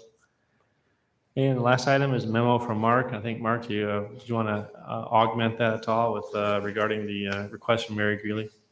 Yeah, there have been a few questions. So Brian Dieter, the CEO of Mary Greeley, had written the council a letter. It's referred to me. There are really two issues here. He's asking on these two issues to change the city code regarding the hospital to reflect what the Iowa code says. And the first issue is regarding the number of people on the board of trustees of the hospital, and then who chooses that number. The Iowa code says it can be 3, 5, or 7. The Iowa code used to say a city may by ordinance set the number of trustees. They changed that in 2009 and changed it to giving the authority to the board of trustees themselves to set the number of trustees. So they took that away from the city councils and they gave it to the hospital board of trustees. So anyway, that happened, I want to point out, a long time before I was here. But we are in conflict with the Iowa code. So I suggest we fix that. The next issue is a little tricky because, and that involves who can be on the board of trustees. And in our current municipal code says any adult. I really don't like that language. I think we've interpreted that as any Ames resident, but it says any adult. And but the language that was passed in 2003 by the legislature says that a candidate for the board of trustees shall be a resident of the service area of the hospital. So you have a very weird situation where the Iowa code says that the members of the board of trustees can come from anywhere in the service area, but yet it is still a city election that requires signatures of Ames residents on the nomination petition and only Ames residents voting on it. Yet people who don't live in Ames can run and be elected to this board or be appointed to the board if they expand the size. And that's what the state law says. I don't know what we do about that, but it's just a very odd kind of situation. I did have a conversation with Brian Dieter about the service territory, and he said what they consider their service area is Story County, and then it's more or less a horseshoe around Story County. So it'd be to the west, Greene County and Boone County, to the north, Hamilton and Hardin, and to the east, Marshall County. So theoretically, someone from that entire area could serve on the Mary Greeley Board of Trustees. But again, it's still a city election, and they would still have to get the signatures of Ames residents on the nomination petition. So, I think our municipal code ought to reflect what the state law says, even if we think it's goofy, and even if we don't like it, that is what the state law says. Is there a motion directing city attorney to proceed with making changes? So moved. Second. Those in favor say aye. Aye. Any opposed? Motion carried. All right. Moving on. Thank you, Mark. Moving on to council comments.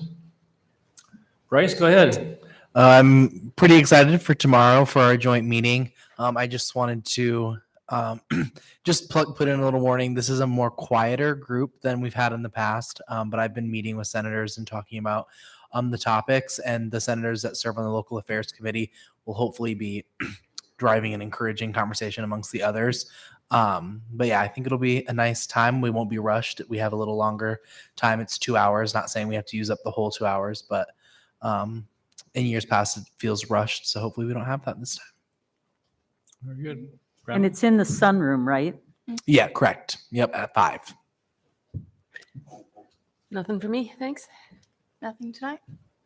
The Parks and Rec Department is hosting some public feedback sessions tomorrow and Thursday as part of their ADA transition plan. So they're collecting input on accessibility issues on all of the current Parks and Rec facilities.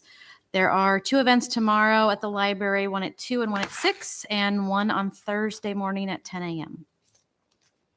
That's it. Nothing for me. Saturday is Yard Waste Day in Ames, so if you've been putting off taking care of that, I've got my announcement here.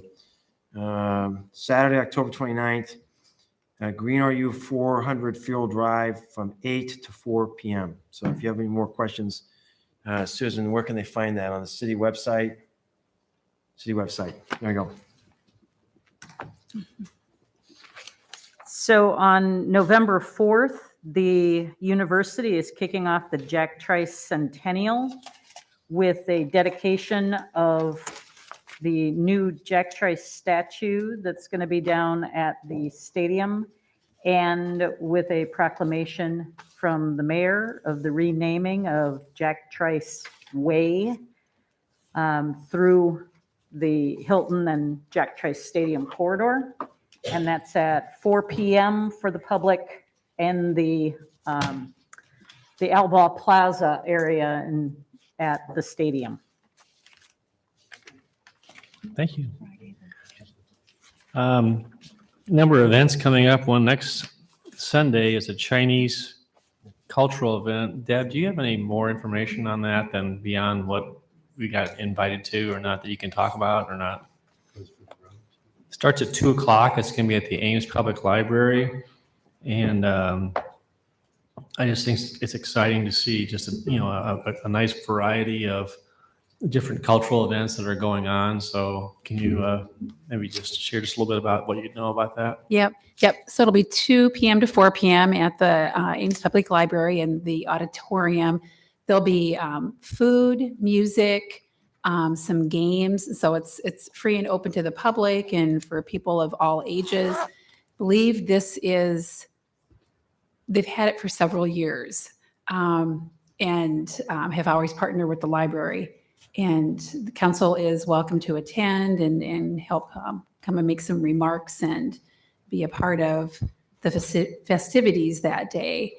Dr. Chen, who's one of our human relations commissioners, is the one who has been extending the invitation and is pretty excited to see this back in person this year. Yeah. Thank you. Yeah, thanks. Also, a week from, show you my dates right. Yeah, a week from tonight is November 1st. And we have our town hall budget meeting here in City Council chambers at 6 o'clock. And usually we have a pretty good group that comes. So I encourage people to attend. And then moving all the way forward to the 7th of November, which is obviously just before our next council meeting, is our second community conversation around mental health.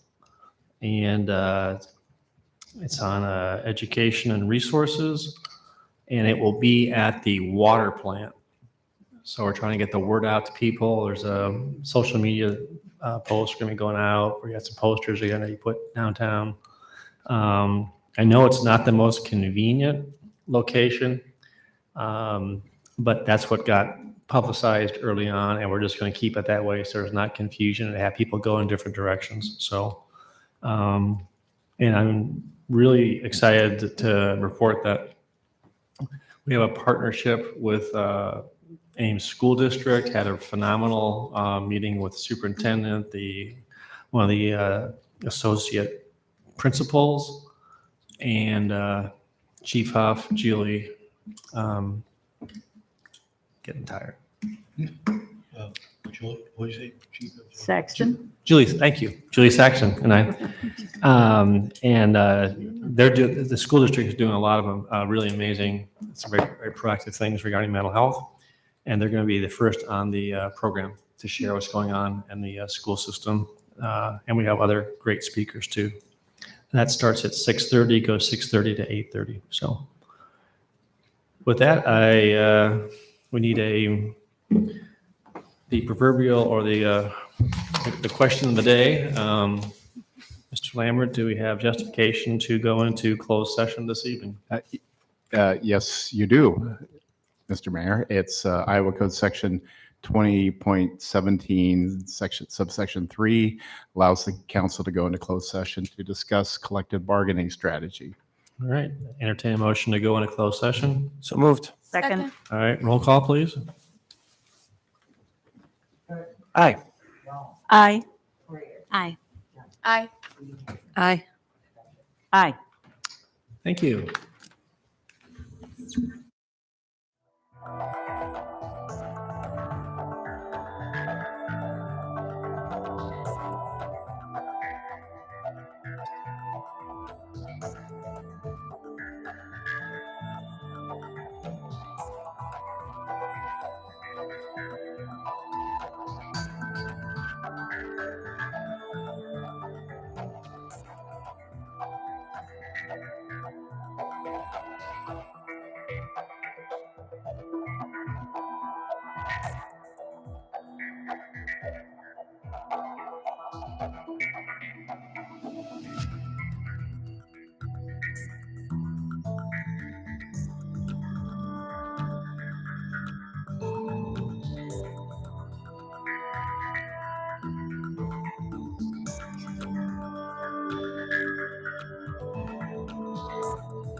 All right, we are back in open session.